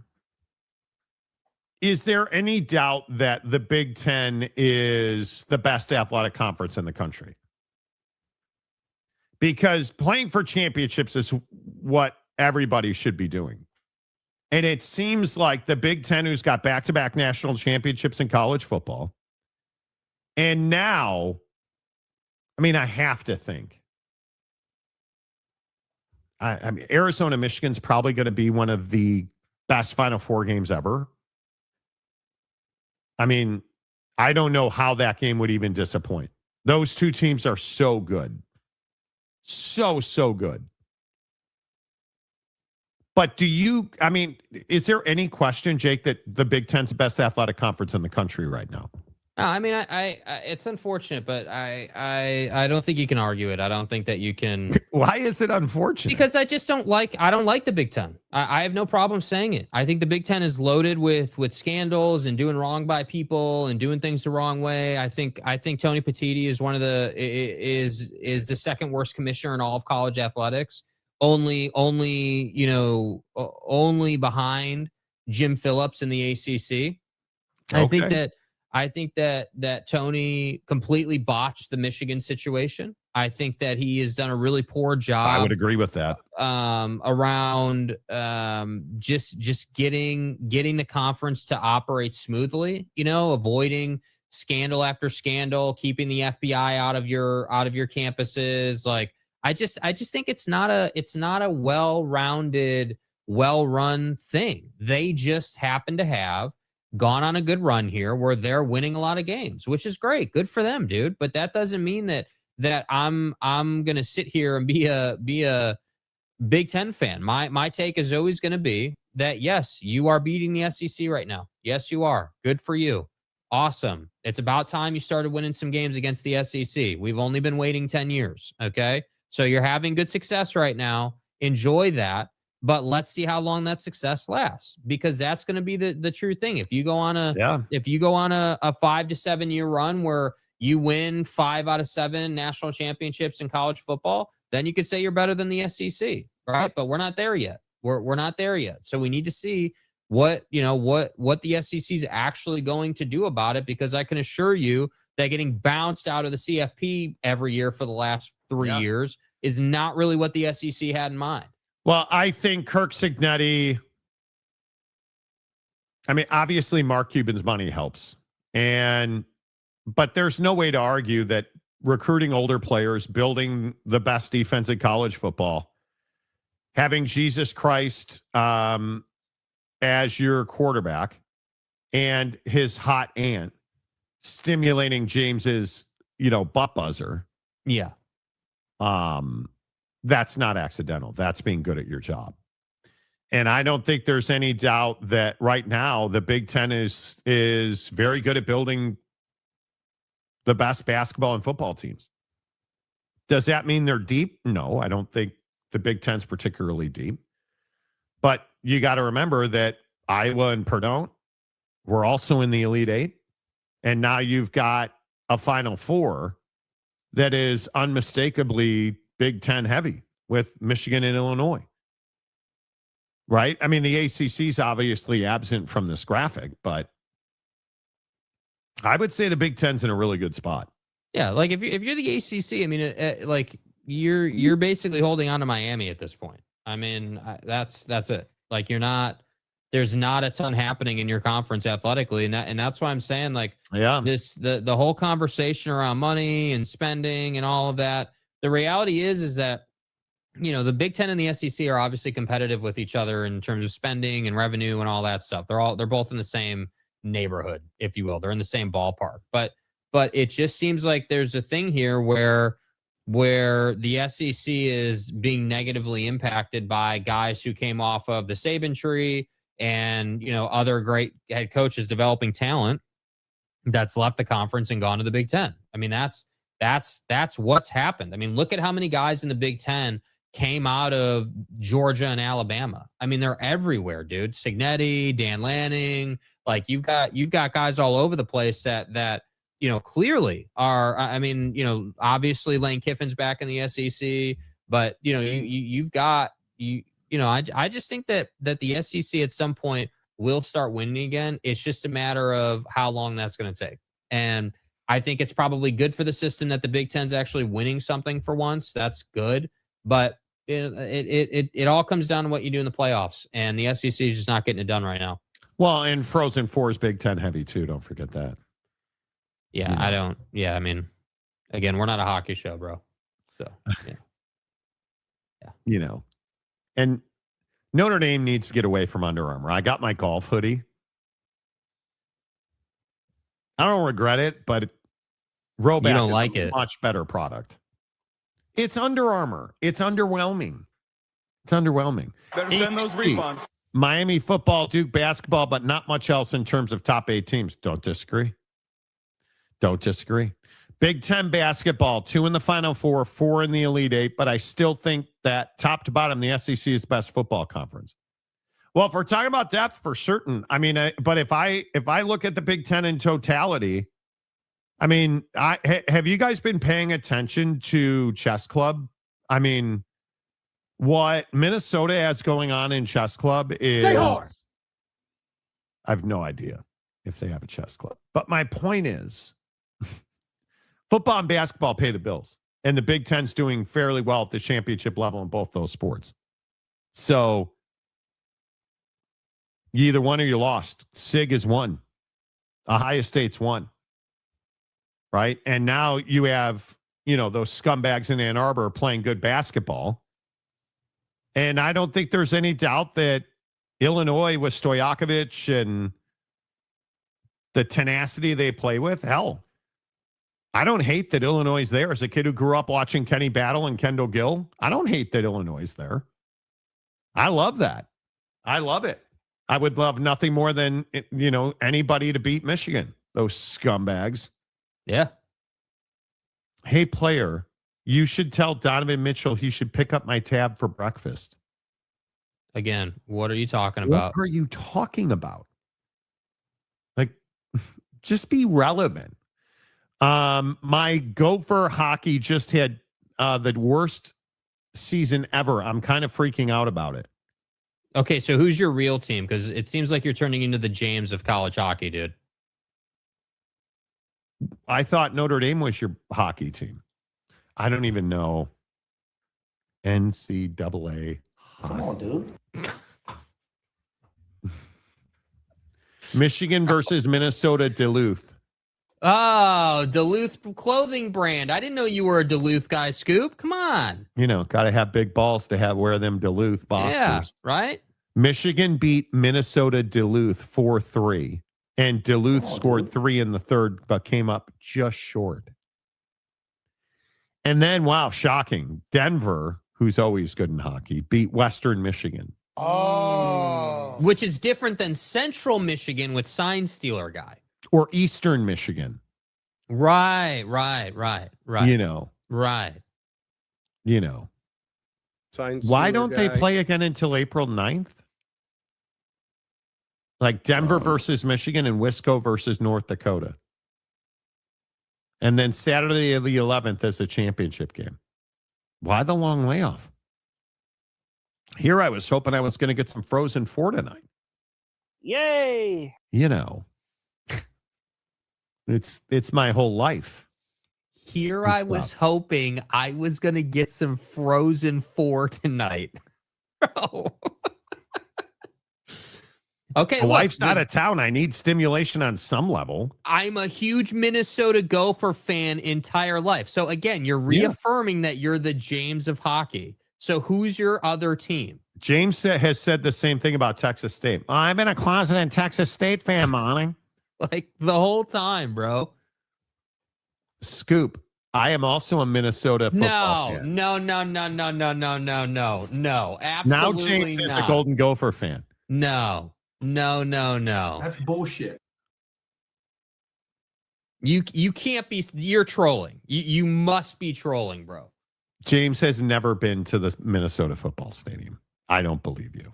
Hey, by the way, James, Minnesota's not in Texas, right? You're aware of that?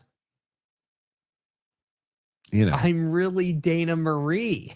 Okay. You've been to Magic City. You've been to Magic City, bro. Okay. I mean, listen, if you want to be Dana Marie, Magic City. If you want to be, listen, if you're trying to be Dana Marie, dude, I mean, I can appreciate that, dude. I get that. So Dana Marie dances at Magic City. That's correct. Yes. Correct. Yes. She pulls out them wangs. Them lemon pepper wangs. Troll alert. I have a video of when I went up there. It was 2 years ago. So it's on the record 2 years ago. FTR. For the rectory. Go play intramurals, brother.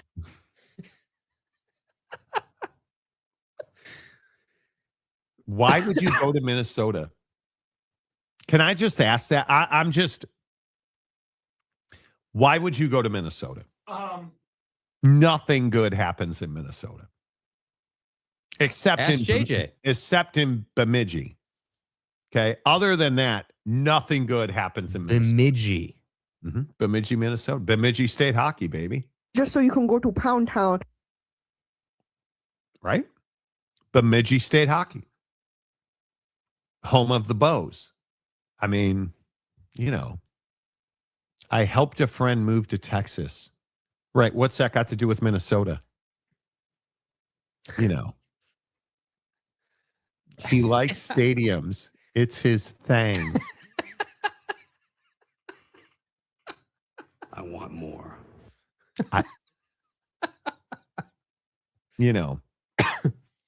3-ball James.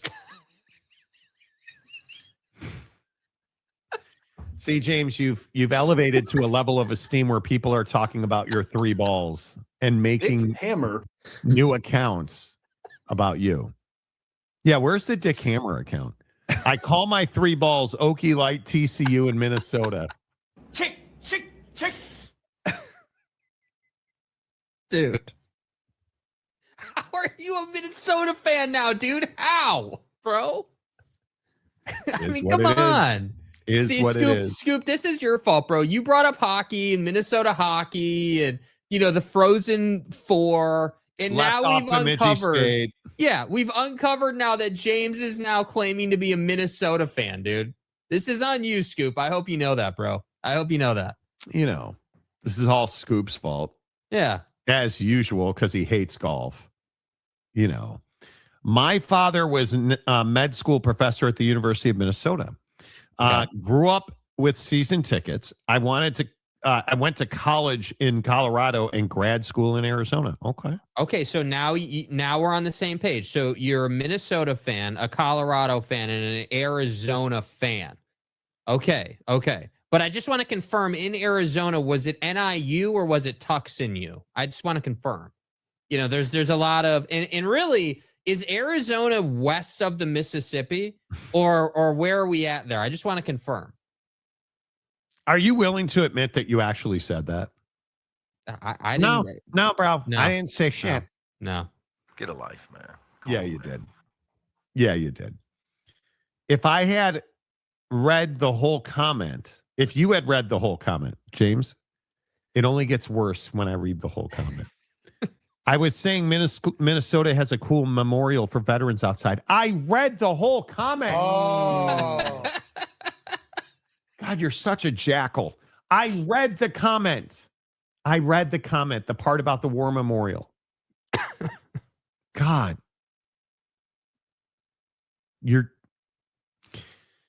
Welcome to the nightmare. Maybe Minnesota has a sister company for Magic City. Maybe. If James was in Minnesota, he certainly explored it because he's ridding the priesthood of pedophilia. It's his life's work.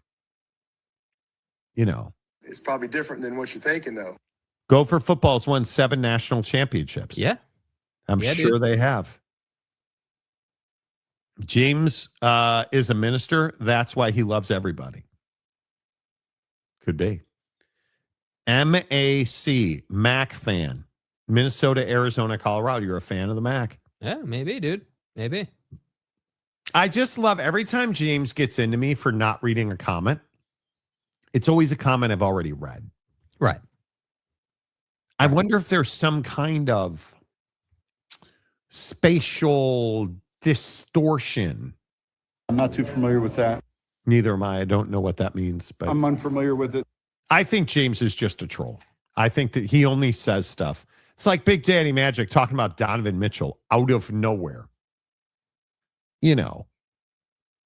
I think you guys are all also shooting your shots because we've been off for a couple of days for vacation. Yeah. Bobby Bagels. Did you hear that earlier? We saw a Bruiser's Bagel in Newport Beach. Yeah. Right on PCH. Because we went to Orange County to eat exquisite food. That's why we went to Chipotle,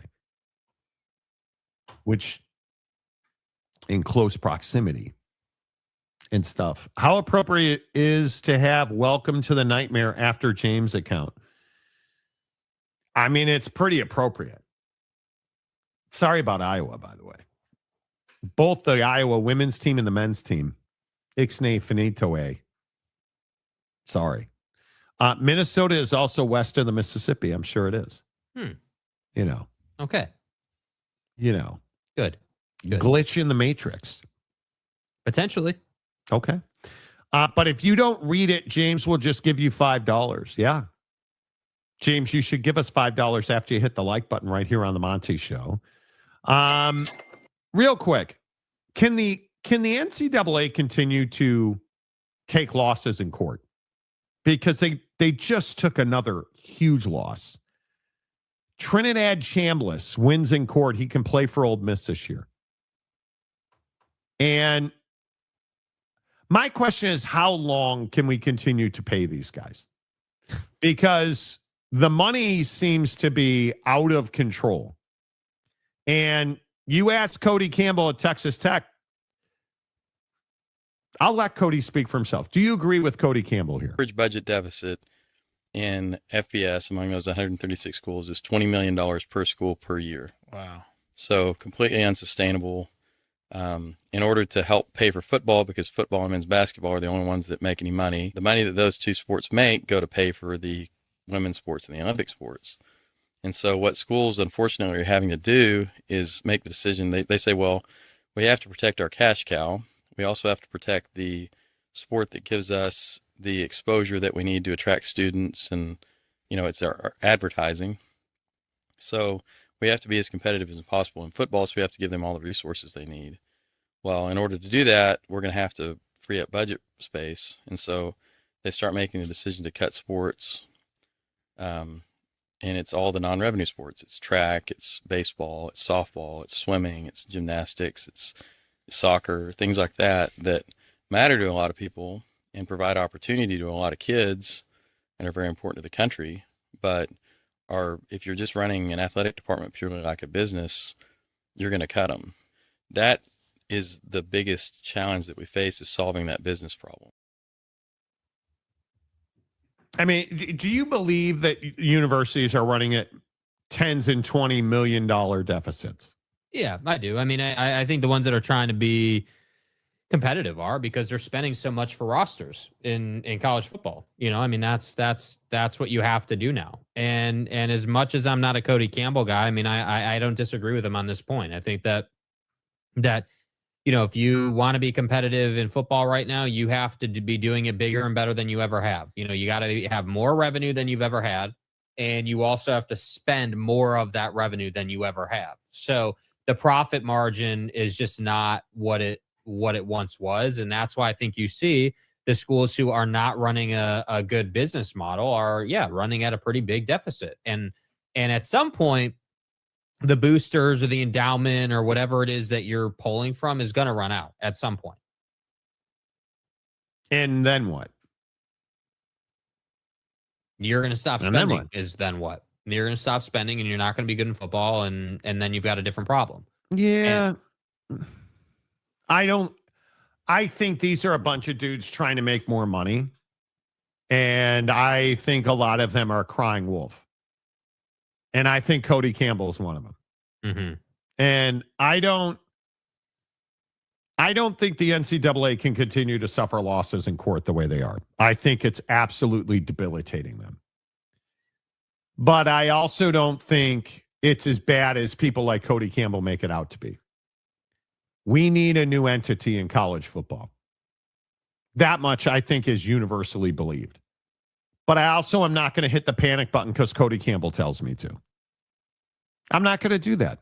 I don't believe that Cody Campbell is anything other than a politician who's trying to make a case to get legislation passed that will enable him to make more money. Right. I don't even blame him for that. But I think he knows it's very easy that if you come out and say the world is ending, Chicken Little over there is, telling us so, people are going to start panicking. And yet we're not going to be able to get these Save Act, Score Act, Your Mom's Acts, any of them passed. It's not going to happen. I don't know what it will take. And we probably shouldn't be focused on that right now. We have other self-inflicted issues to pay attention to right now. Couldn't agree more. And that's the problem, is that it's just not a priority, and again, I think that conversation around the federal government and everything as it pertains to college football is a difficult one, because you're going to need congressional involvement, obviously, but you don't want the feds to be involved in it any more than they need to be, right? Bro, we can't even pay TSA agents right now. Yeah, and that's what I'm saying. Like, so the idea that anybody thinks that Congress is going to pass some act around college football, I think is, it's wishful thinking without a doubt. And that's why I say the solution is trying to figure out, okay, well, what can, because it all starts with how competitive you want to be. If you're not interested in like winning national championships per se, but you just want to have like a solid team, you can probably get by for like 10 million. You could probably get by for like 10, 12 million. That's enough. You know, you can be competitive with that. You can be in games, butts in seats, you know, great game day vibe, all that. Like you can get away with it for that.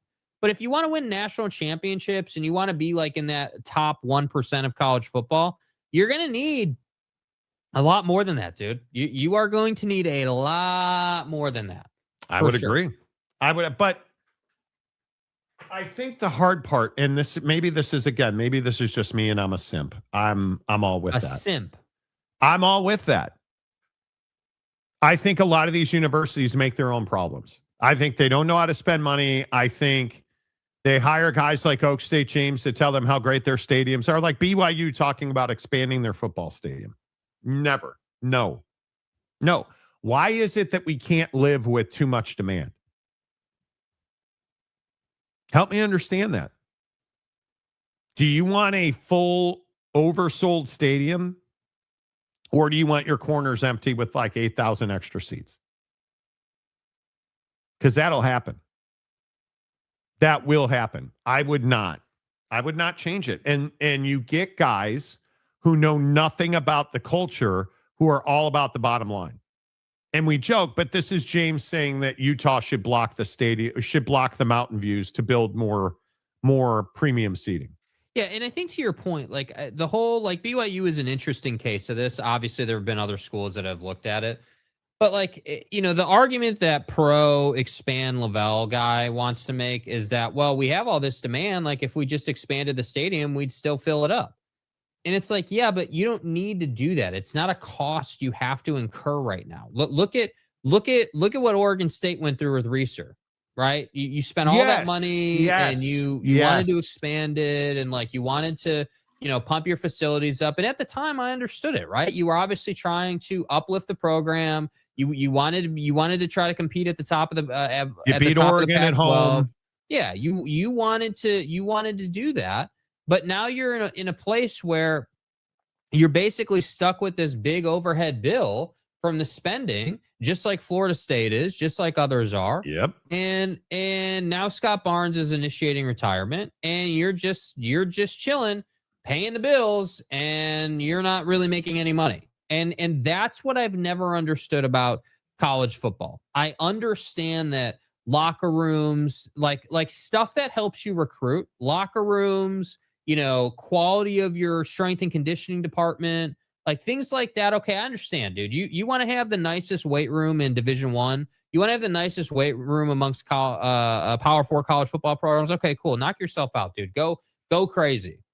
But don't incur $100 million bills unless you have to. That's what.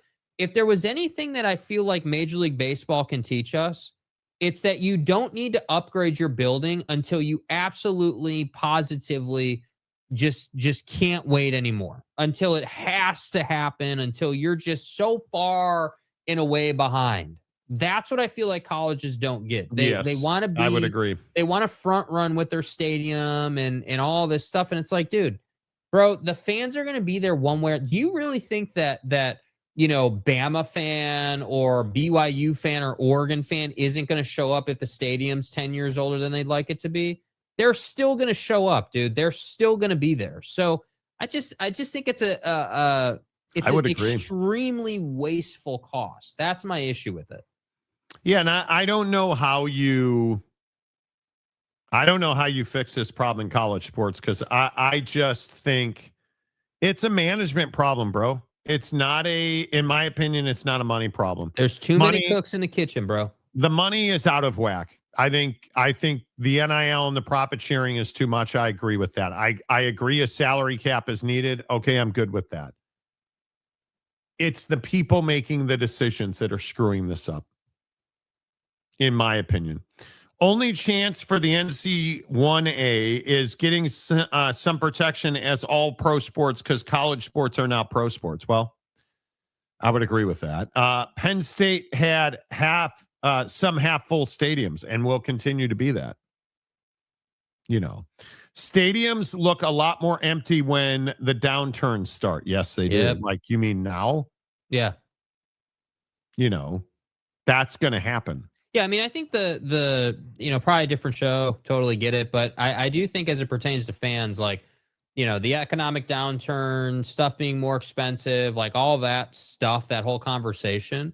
Yeah, I mean, it's absolutely going to impact the desire to go out and spend money on tickets and stuff. Like I'm all good with, hey, you're going to this city for a weekend, you want to catch a game. All right, cool. Like in a one-off, but it's like the whole season ticket conversation. It's the mini pack conversation. It's all those extras that people, I just think, are not as willing to do right now because it's no longer extra. It's built into their cost, which sucks. Yeah, I think, dude, I wanted to go to a Laker game this weekend. No. It's like $300 a ticket. I'm not doing that. I am not doing that. It just is not worth it to me.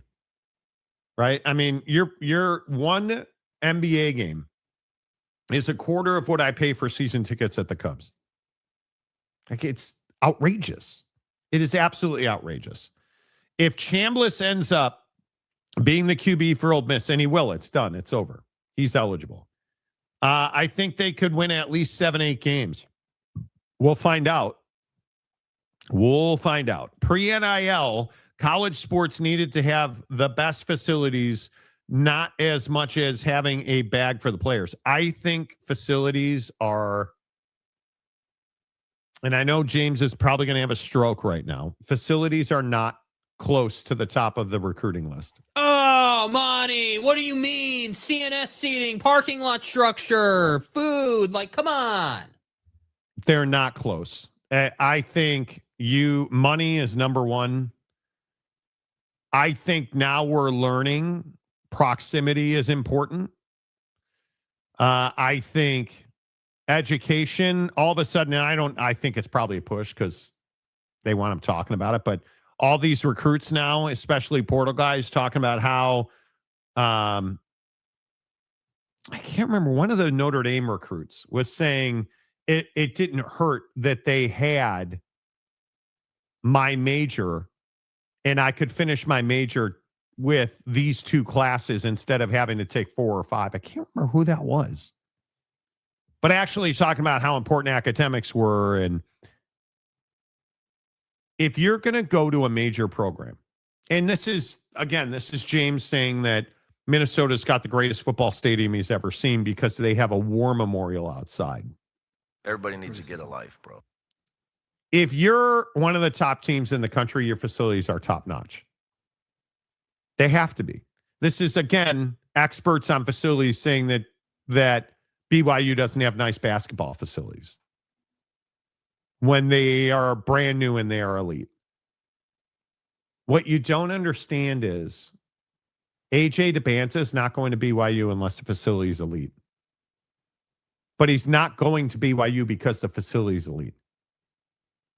If it was, old metal pipes, you're probably not even getting that kid to come visit campus. Yeah. Right? So the hard part is, and I'll just continue to say this, it's not a question of do you have facilities, because all the top teams have elite facilities. How much are you going to pay me? How much am I going to make? How close to home? And how are you going to help me get to the NFL? Oh, and then you better have nice uniforms. And you better have nice facilities. And I better have a class load that works for me. It's as simple as that. It's not a question of do you have, you do. But it's people at Utah. Do you know how expensive it is to be a Crimson Club member right now? Do you know how much more affordable it is to be a BYU season ticket holder than at Utah?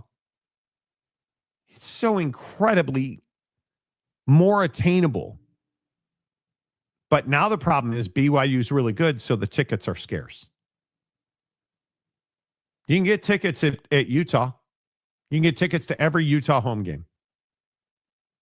You cannot get them at BYU. They're difficult to get. They're expensive to get. Yeah. Unless you're a season ticket holder.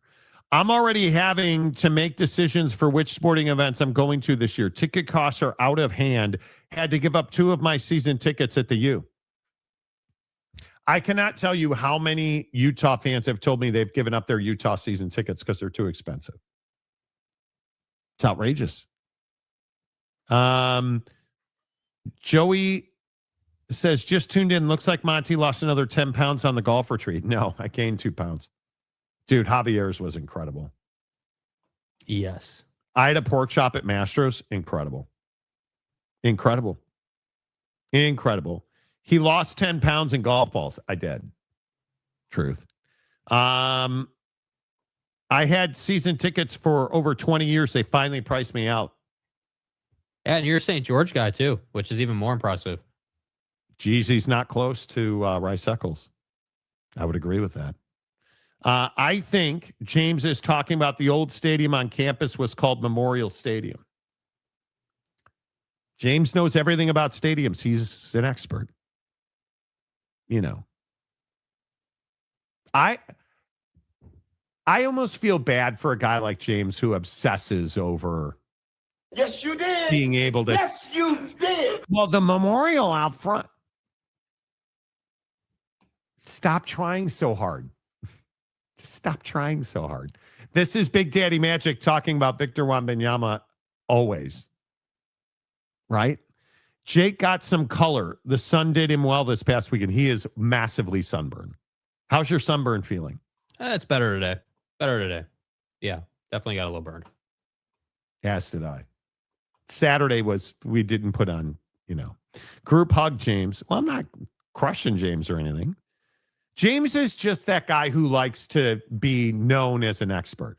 James is the guy that's going to tell me that as someone who lives in Eugene that I was unaware of the practice facility renovation happening on campus, that I haven't seen it or that I don't drive by it on a pretty much weekly basis. And James will drop that. Hey, Bud, can you swing by there and grab me a few photos? I know you don't know it's happening, but bro, do you understand that there's not much to see right now? The building isn't there. Like they're doing foundation work right now. You understand that, right? Like it's basically just a dirt field. He only says that because James only says stuff like that because he wants you to be like, oh, wow, James knows about the situation at Oregon. Wow. Yeah, his sideline reporter. Come on. James, you as your own self is enough. There's no value in what you know about Eugene, Oregon's practice. No matter what they tell you at Magic City, dude, you are enough. It's okay. Now, if you're Puka Nakua. Gosh. Why did you sigh like that? Because, dude, it's the guy we briefly touched on this last week, and it just is. I don't know what's happening to dudes nowadays. I don't know. I don't know, bro. I don't know who's giving him advice, who's not, why is it, what I don't understand is why is as a football player, are you like, yeah, this seems like a good idea. Let me get on video with 2 guys who make their living trolling and doing nefarious things. And let me just run my mouth about religion and, right. other things. Like, what? Like, what? Like, I really struggle with it. I get it. It annoys, like, it's terrible, dude. I was a Puka guy. I loved his game. Like, we've been talking about Puka Nakua since BYU, dude. Like, it's not, like we've been talking about this bro for years. And then bro gets his contract in the NFL and has a few good years, and all of a sudden he thinks that he's above it. And it's like, no, dude, you're not actually. That's not how this works. Like, I'll never understand. This is my issue with Tiger, right? This is my issue with anybody who gets in trouble off the field. Is it too much to ask to just be like, yeah, dude, work out, play ball, play your sport, and then just try to be normal? Like, is that too much to ask? To not flip your vehicle or to not go on a stream and drop slurs and, I don't know. it just doesn't seem like a lot to ask. I think this Puka Nakua story is a problem. And now that I mentioned BYU football, I'm sure Big Daddy Magic will show back up in the comments section. Puka Nakua is about to sign, allegedly, the largest contract in the history of the National Football League for a wide receiver. While being sued in civil court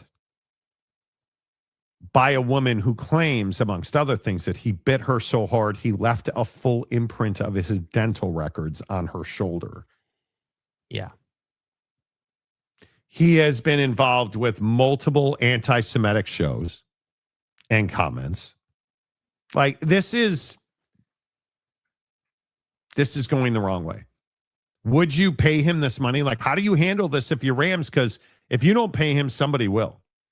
Yeah, I think that's what's difficult. And this is where, again, this brings us back to the Nate Oats thing in a sense, where it's like, what level of responsibility do folks inside the organization have for their dudes outside of football or outside of basketball? Like, what is, or how do we maybe define the guidelines around, like, are the Rams responsible for Puka when he's not in season and it's the off season and he's just doing whatever? I tend to say, no, they're not. He's a professional athlete. He's a grown ass man. He's not a college kid anymore. He's not an amateur.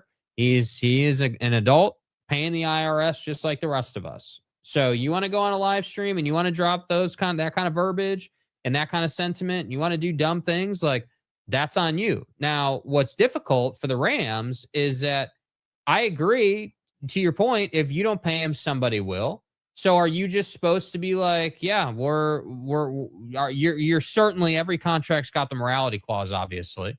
So I mean, if he continues to do this, obviously they can at some point, I'm sure, given, it's severe enough, void the contract. But I don't know. I mean, you can't tell me that these front office guys don't think about it at all. You can't tell me they're not like, yeah, dude, we're about to give this guy hundreds of millions of dollars and he's out here doing this with these streamers. Like, there's no what I mean? way. You don't think they think that? No, that's what I'm saying. Like, they must. They have to. There has to be. And maybe it's not every single NFL organization, but there's got to be. Like, the Rams certainly are an organization where I would be like, yeah, you've probably got a team inside the organization, even if it's just like 3 people or whatever, that handles, hey, bro, you're about to sign this. Just so you know, you sign this in this contract, you are agreeing that if you do this again, bad things are going to happen as far as this contract is concerned. Like, there has to be that level of, like, sort of accountability in the organization. There just has to be. Yeah, I would think. They're going to give him the contract. The Rams are in a no-win situation. And if you're Sean McVay, like, what do you even say to Puka? Like, are you saying, like, nobody cares what Puka thinks about CTE or anything about that. Like, I that's not what this is about. This is all about all of the anti-Semitic stuff. 100%. That's 100%. all this is. Like, you want to sit here and talk about CTE being fake or whatever, cool. But, like, the anti-Semitic stuff is the stuff that can potentially get you in so much trouble that your career's over. It's not at that level yet, but if you were to keep doing it, you're going to have trouble. To which I bring it back to, why can't you just, like, I understand you got to hang out with friends and stuff. Why are we going on streams? But that's not what he's doing. He's not hanging out with friends. You're not, like this brother with the stolen car thing. Yeah. That's not hanging out with friends. You're associating yourself with not great people. And yeah, that's exactly right. Marcus makes a great point. The Rams will pay Puka because, like you said, somebody will. But even if they don't pay Puka, he's going to continue to be allowed to play in the National Football League. And if that's the case, he has to do that in a Rams uniform. I agree. You cannot let him go somewhere else. You just, like, how would you do that? So I agree with that. I completely agree with that. 100%. So then, the hypothetical question is, okay, well, we're going to sign him. What do we do when this happens again? As an organization that has to maintain an image, and, we obviously have PR to worry about and all that. Yes. What is our answer going to be for, hey, you signed a guy who repeatedly does this stuff. And it's going to be coach speak, I would guess. Hey, listen, bro, he's a football player. You know, what he does in the offseason outside of the organization is his responsibility. And unfortunately, that's now blown back on us. Yeah, we can't, because you can't have somebody follow the guy around every day. No, you can't. You can't. You can't. And that's what's tough. And it sucks. And it brings it back to, like, you know, who are guys in the league that are consummate professionals? Like, you know, Puka's had many role models that he could follow. Many guys that he could have followed. Obviously, Cooper Kupp, but there have been many that he could have easily modeled his off the field life. Because that's what you got to understand about top end guys like this in the league who are stars and have all kinds of fame. Is that they have their on field life and their off field life. It's two different lives, and a lot of dudes are two different dudes when they're playing versus when they're not. And you know, it seems I like, would agree with that. It seems like Puka's the guy that likes to be around people. He likes to. Do you like Puka Nakua?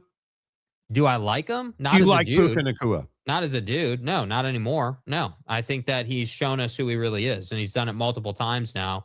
And he the first couple of times he did it, it was on a small enough platform where it didn't get a lot of run. But if you're going to sit on an Aiden Ross and Neon stream and say that's stuff, not small. That's not small, dude. Those are two of the biggest streamers in the space. You know, they're weak. They go viral weekly with the size and scope of their streams. So I just think the nonsense that they say, and the nonsense hurtful, that painful things that they say. Yeah. So it's just it's that's why I say there are some people, and you guys know this in the comment section, right? Like you've got Buddy who is more of an isolator, who doesn't necessarily need to be around a ton of people off the field and just wants to be around the wife and kids and have a family and do that during the off season. You don't really hear from him. And then you've got Bro who wants to be in Hollywood, driving his Lambo, having fun, doing his thing. And again, initially, I have no problem with that, bro. Like you're a millionaire. Like LaMelo Ball. Yeah, exactly. LaMelo Ball's got this massive car collection, drives like an idiot, got in an accident in his Hummer. Drives like an idiot. Yeah, I mean, that's his brand off the floor. And if you ask somebody, hey, which Ball brother would you have expected to have had the most success in the league? The Scantron didn't have LaMelo Ball as an option, dude. Scantron. So you know, the fact that dude is a star in the league and he's got all these cars and everything, it kind of tells you all you need to know. But then you look at Devin Booker, and Devin Booker's never really been in trouble, right? The only you know, quote unquote trouble or drama, if you will, is just his ties to the Jenners / Kardashians and that whole thing. But other than that, dude has been perfectly fine off the floor. I would agree. And has been an all-star basically every year and has done everything he needs to do. So that's what I'm saying. There's just differences in dudes. There's differences in guys.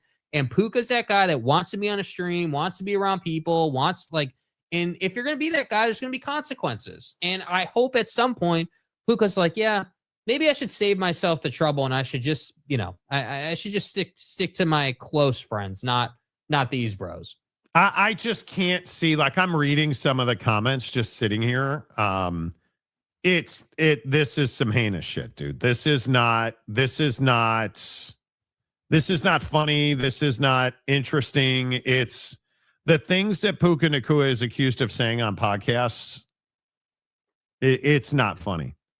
And my struggle is that you're going to pay this guy $40 million a year to say that stuff. And you know what the tougher part is too? Like when you use the word podcast, I want to make sure we're all on the same page about what exactly these guys do.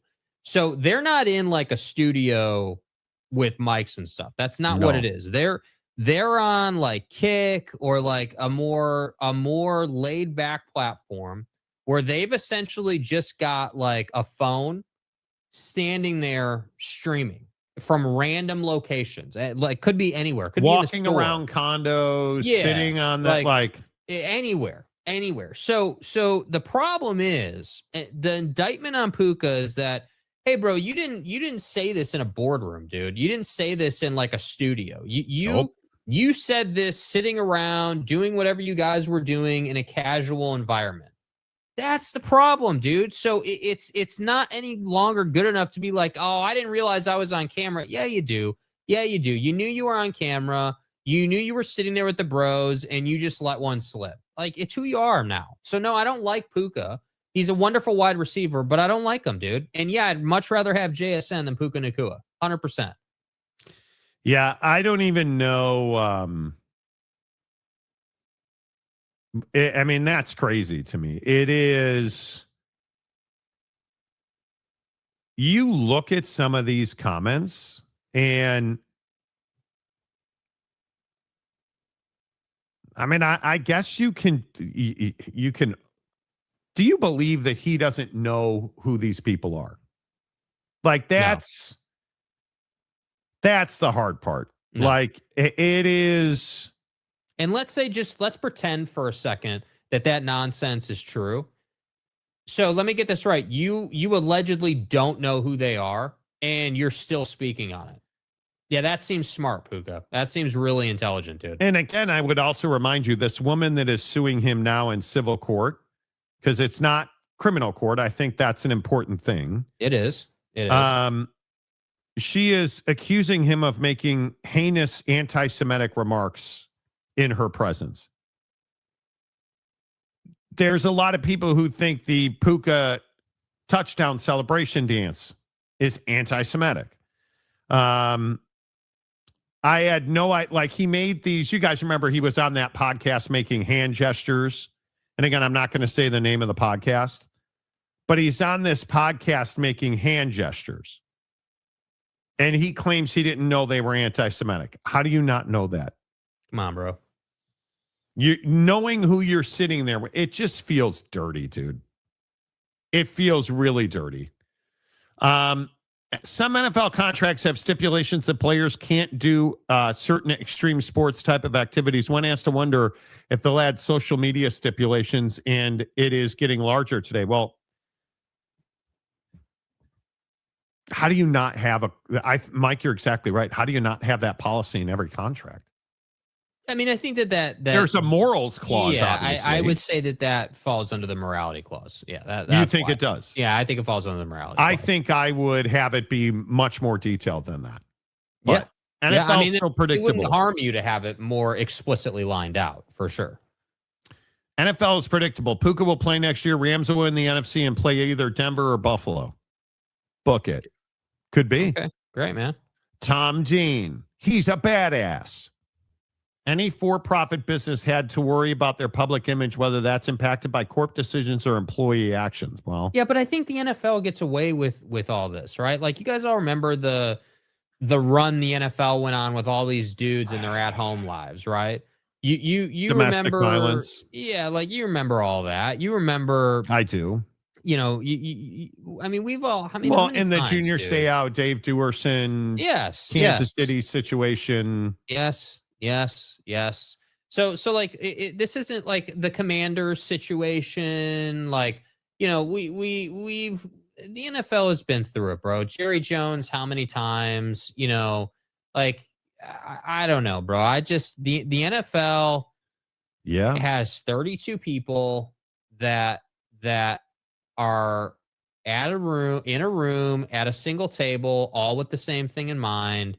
And when that's the case, they're going to be able to endure and to just let time heal all wounds. It doesn't matter if you've got a guy like, I don't know, Mike Vick doing what Mike Vick did, or whoever you want to point to, bro. I mean, it's just the worst of the worst doing the worst of the worst. And yet somehow the NFL just continues to move on from it. You can't make the argument you didn't know who these guys were. I mean, these guys, like you look at some of these things. Saying you have no idea Bro. who those two guys are is one of the most asinine things I've ever heard. Like, I'm not a fan of those two guys, but again, it's one of those things where, you know, because see, here's the problem, bro. Here's what Puka doesn't get. You play in LA, dude. Don't tell me you don't know who these guys are. You're not playing in Houston. I don't believe that. You're not playing in Nowhereville, bro. You are in LA, in the entertainment mecca of the world, And you want to tell me you don't know who these guys are? Oh, I'm sorry, Puka. You don't have social media? You don't. You tell me you're not flipping around on the phone watching Netflix in the evening? Come on, dude. Like, I'm not buying it, bro. I'm not buying it. Yeah, I need to put that down. That's some heinous stuff. That is. Scout Team 9, I was Kai Nakua's roommate in college. They're a little crazy. Yes, rip Joey Browner. In the Vikings Ring of Fame, I believe. Puka just didn't know what he was doing. They are island boys through and through. Nope.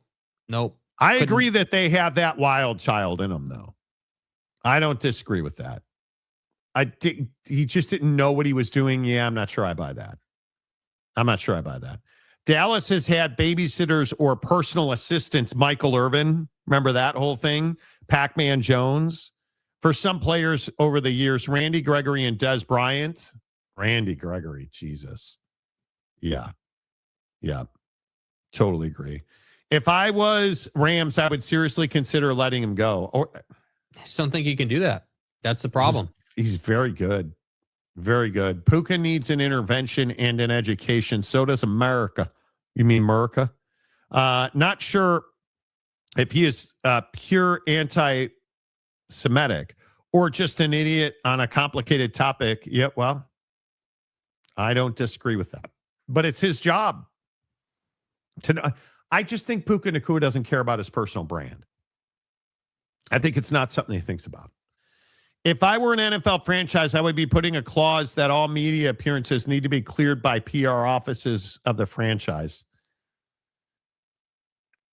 It's tough, bro. I don't know that you can do that. I really don't know that you can do that. I don't think that I have to say I like your sentiment here, Brandon, but I don't know that I would put that in a contract. What I would do instead is what we were talking about earlier.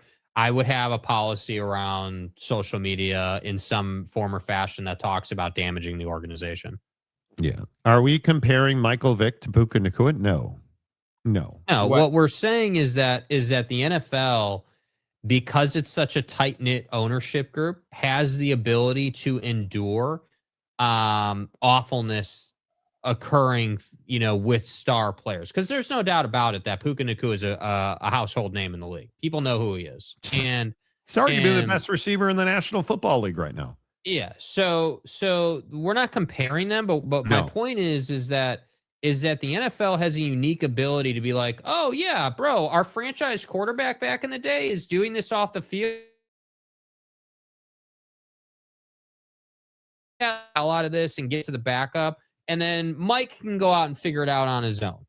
And this whole Puka thing isn't at that level, obviously. Puka Nakua. But it would be very good for Puka to stop going on streams and stop running his mouth about things he knows nothing about, allegedly. Yes. And just focus on football. Just focus on football. Focus on your life. Continue to move forward. Continue to get, life-changing money. And let's ride off into the sunset, dude. That's all you got to do here. That's it. Man, I just cannot believe. You can't tell me that Puka Nakua wants this kind of heat. I don't think he wants it. I just don't think he thinks about the consequences of his actions, bro. Yeah, that could very well be. He just thinks that he can go out and do whatever the hell he wants to do with anybody who's anybody. That's the could crazy very well part. Be. Funny thing is, some of these NFL players have done so many terrible things, but still get to play. But Kaepernick is the one that gets blackballed. Don't even get me started. That's on a whole other thing, dude. Don't even get me started on that. Yeah. Please. That's brutal. Tua Tagovailoa, did you guys see the interview he did where he talked about, and I'm going to guess we don't have that video either. I can put it back in for you. Oh, really? Yeah. Jake's gonna. That was a last week topic that we didn't get to, and I was unaware we were talking about that today. So okay. Tua Tagovailoa should retire. My opinion is Tua Tagovailoa is. You listen to him talk, and you just know it's not. There's something not right there. Right? Like, I think we all can agree that there's something not right there. Yeah, I mean, I think it's our biggest fear for him, right? That he's just had such a violent experience with football. Like that's the hard part, man, is that it's just such an ugly existence for him. That's the terribleness of it. Jake Tech is better than Monty Tech.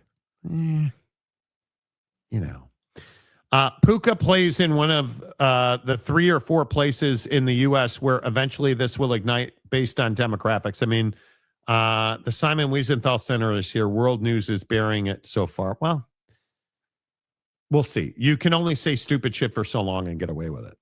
Yeah. I think there's no doubt about that. Wow. Look at the bright orb in the sky has appeared in Seattle. Wow. How about that? It's actually sunny here. It's incredible. All right, let's move on and talk about,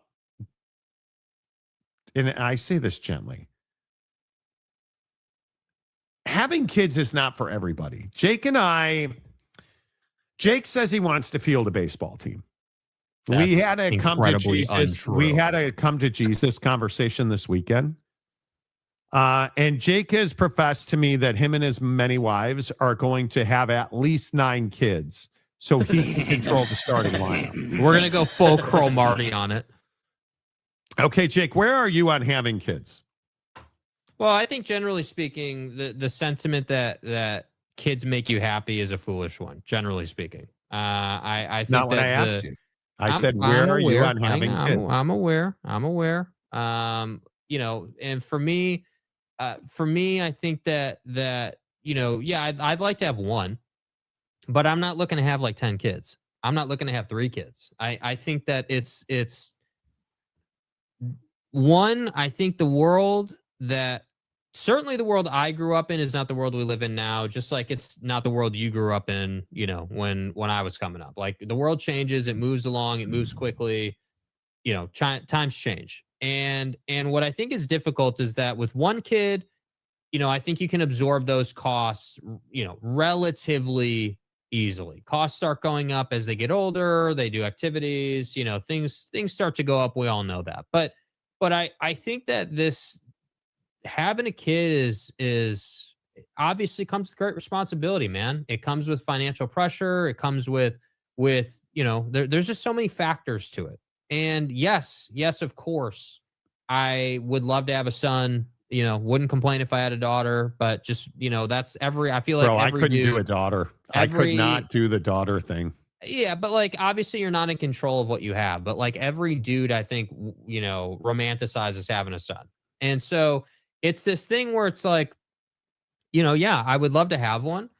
But I also think you have to make educated decisions. And I think that the shock and like the surprise, like I feel like it was like the last 2 years where everyone was like, oh my God, like millennials aren't having kids and they're not doing all these things. And it's like, yeah, well, why aren't they, dude? Why aren't people having kids? Well, because it doesn't make sense financially to have kids, dude. Like we can't even get traditional things done for ourselves. How are we supposed to raise a kid? China is a great example of this. You guys hear that China is having an existential crisis in population. Mm-hmm. That with low fertility, massive cost of living increases, their allegedly restrictions on having children. China's population has shrunk. Now they've always overestimated or overreported how many people live in China. I think at one point they were saying that their population was, in the billions, which I don't believe is the truth. But for the 4th consecutive year, they have declined. And in 2025, allegedly, they reported 7.92 million births, the lowest since 1949. And its total population fell by 3 million people. So China right now is going through labor shortages. They are not able to to keep their manufacturing engine turning because they just don't have enough people. And the people that are in working age, because their biggest problem is now their death rate is rapidly catching their birth rate. So that's the issue, right? But this new report that came out, and this is a study, Jake and I were sitting at Islands. If you guys know Islands Restaurant, Jake, was Islands good? Yeah, it was solid, dude. The salad you got was ass, but the shorebird is undefeated. The shorebird was amazing. Yeah. I was trying to tell Jake that people aren't having kids right now. Yeah. And I had seen this study several weeks ago, and I found it this morning. Actually, somebody wrote an article about it. The main reason that people are not having children, if I said to you, Jake, what do you think the main reason is? What would you say? Oh, finances by far is what I would say. I would say finances, that people don't want to add cost. And I would guess the main thing would be the cost of physically going to the hospital and having the kid is outrageous. The cost of it is number one. People are fearful of the cost of actually having a child. Yeah. But you know what number two is? No. They're worried that it will wreck their marriage, their relationships. According to 42% of respondents, cost was number one, and number two was the toll it will take on our relationship. So people believe that having children will make you unhappy. There's another study from the Evolutionary Psychology, the Journal of Evolutionary Psychology. Becoming a parent actually triggers a decline in relationship satisfaction scores. In almost all cases, the observable difference between parents and non-parents was tiny, only in that their reported happiness of non-parents was much higher in their relationship.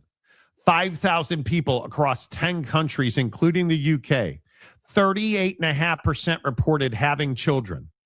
Only 38% of 5,000 people polled had children. Parents were no happier than non-parents. And overall, levels of life satisfaction were marginally different. So this belief that having kids fills your soul no longer exists. Yeah. I'm shocked by this. Why? I am shocked by this because I think being a parent is really difficult. It's really, really difficult.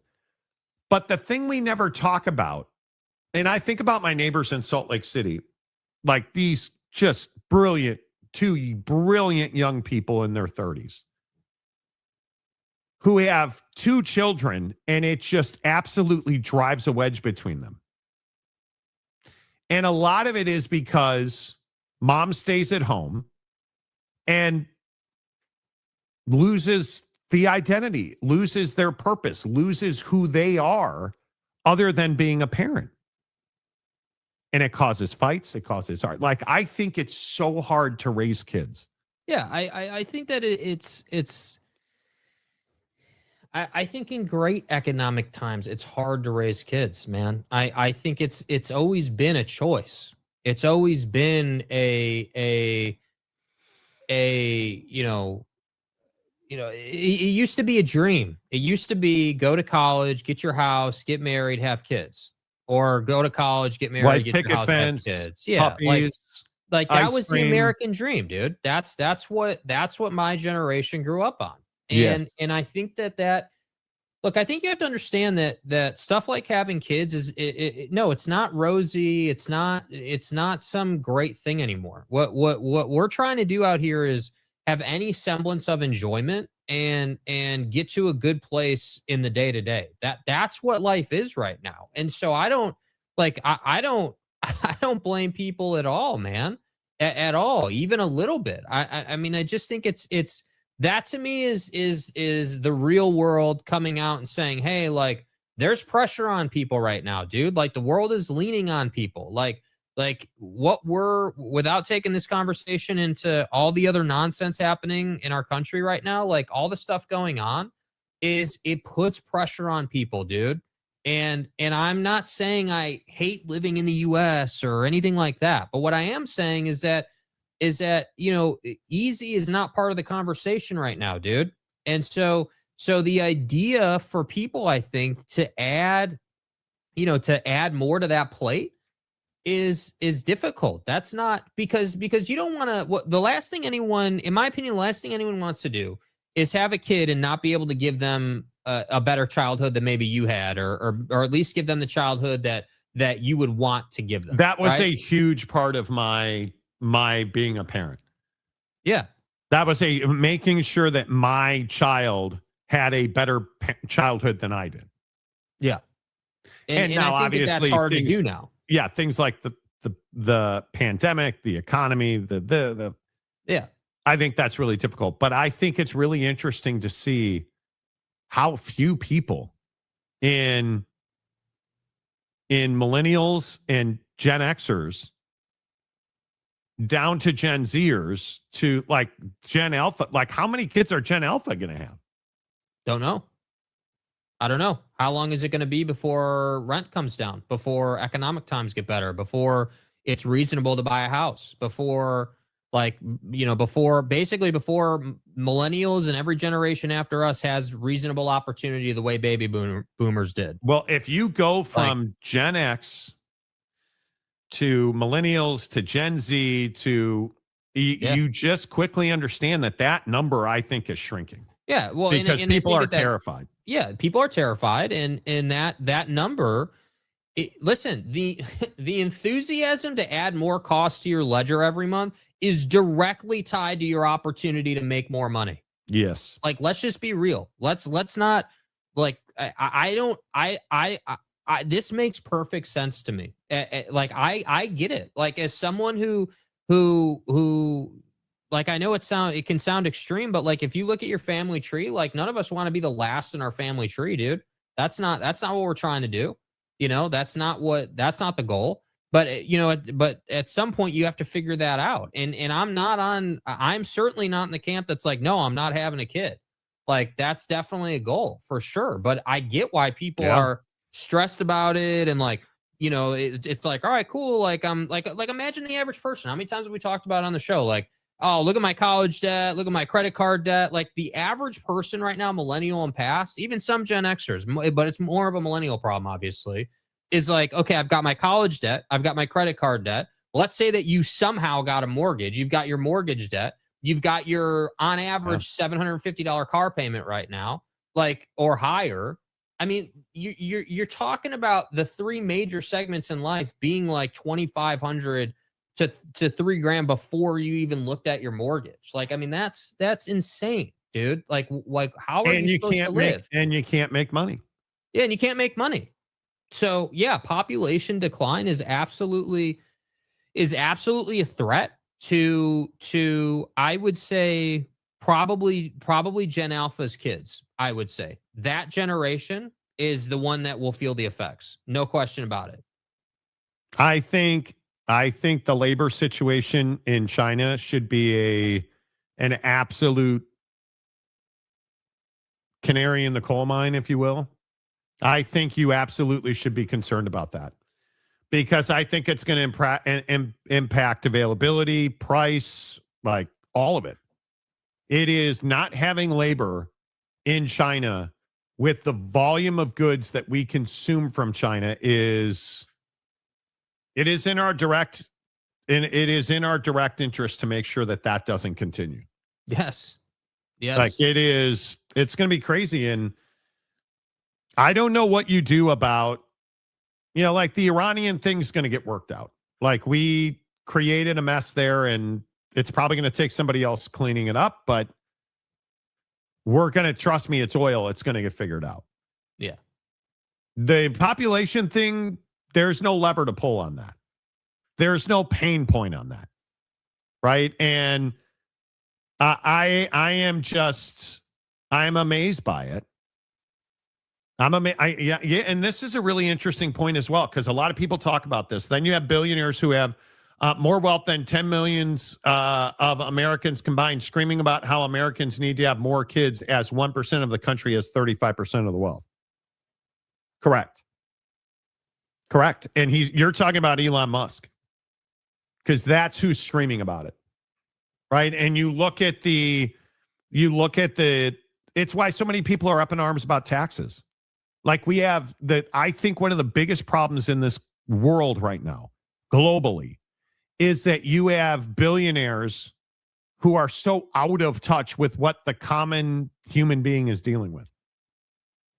You have no idea how much, like when you're a billionaire, whether the president of the United States, corporate CEO, billionaire guy, whoever,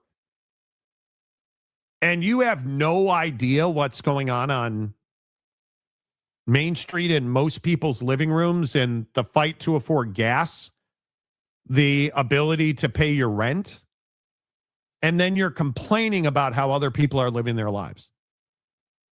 That's the thing that just makes me crazy. The IRS talking about jacking up audits. We're not paying TSA agent. I was talking to a TSA agent this weekend at the airport in Santa Ana. And he said that they are organizing boxes of food because you don't get paid well at TSA when you are getting a paycheck. And now they're not getting paychecks. And so he's like, people were living paycheck to paycheck. And now they're literally not able to quit their job because they need a job and can't find another one. And we've got billionaires arguing about how not to pay TSA agents. It's crazy to me.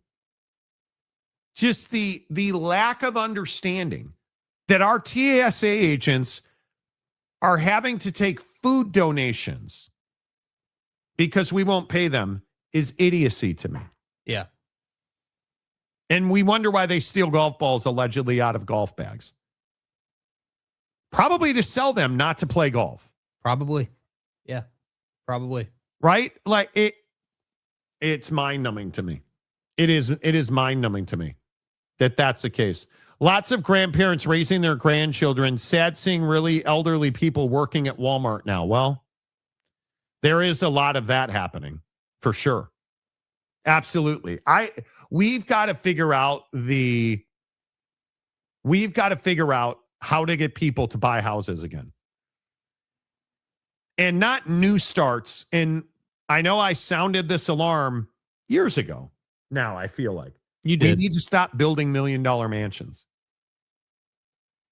We need to start building $250,000, $300,000 homes that millennials and Gen Xers, Gen Zs, XYZ, Gen Z, and their children can afford. Because we're not in a position where millennials can't afford to buy houses. And it's nobody would advise you to buy a home under these conditions right now. No. And it's not the interest rate. Just understand that straight away. And now with gas and oil being where it is, you're not going to invest in a home that's $300,000-$400,000 over value. You're not going to do that. And you know what? I know what the real tragedy will be when the housing market plummets, and it will. And then all the investment guys buy up hundreds and hundreds and hundreds and hundreds of homes. Yep. To just start the cycle of doom again in the housing market. That's going to be the problem. Yep. And there's no way to stop it. There's no you're not going to legislate. I mean, we could write laws. Yeah, we could, but we won't. But who would? Who would? Who's going to write laws to stop the tobacco industry? Right? Look at how long that nonsense went on for. Like you're not doing that. There's too much power in the money situation in this country. Yeah.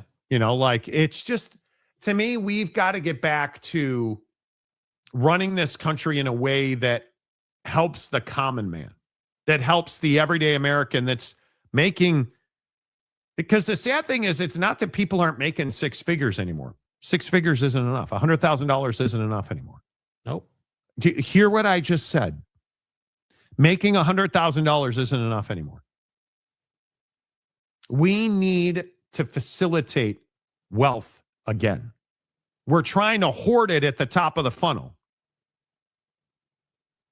And we need to expand the ability for wealth in this country. And I don't know how we do that. I have no idea how we do that. Yeah, I mean, I think it's a leadership change for sure. Number one. I think number two. But not even just the president.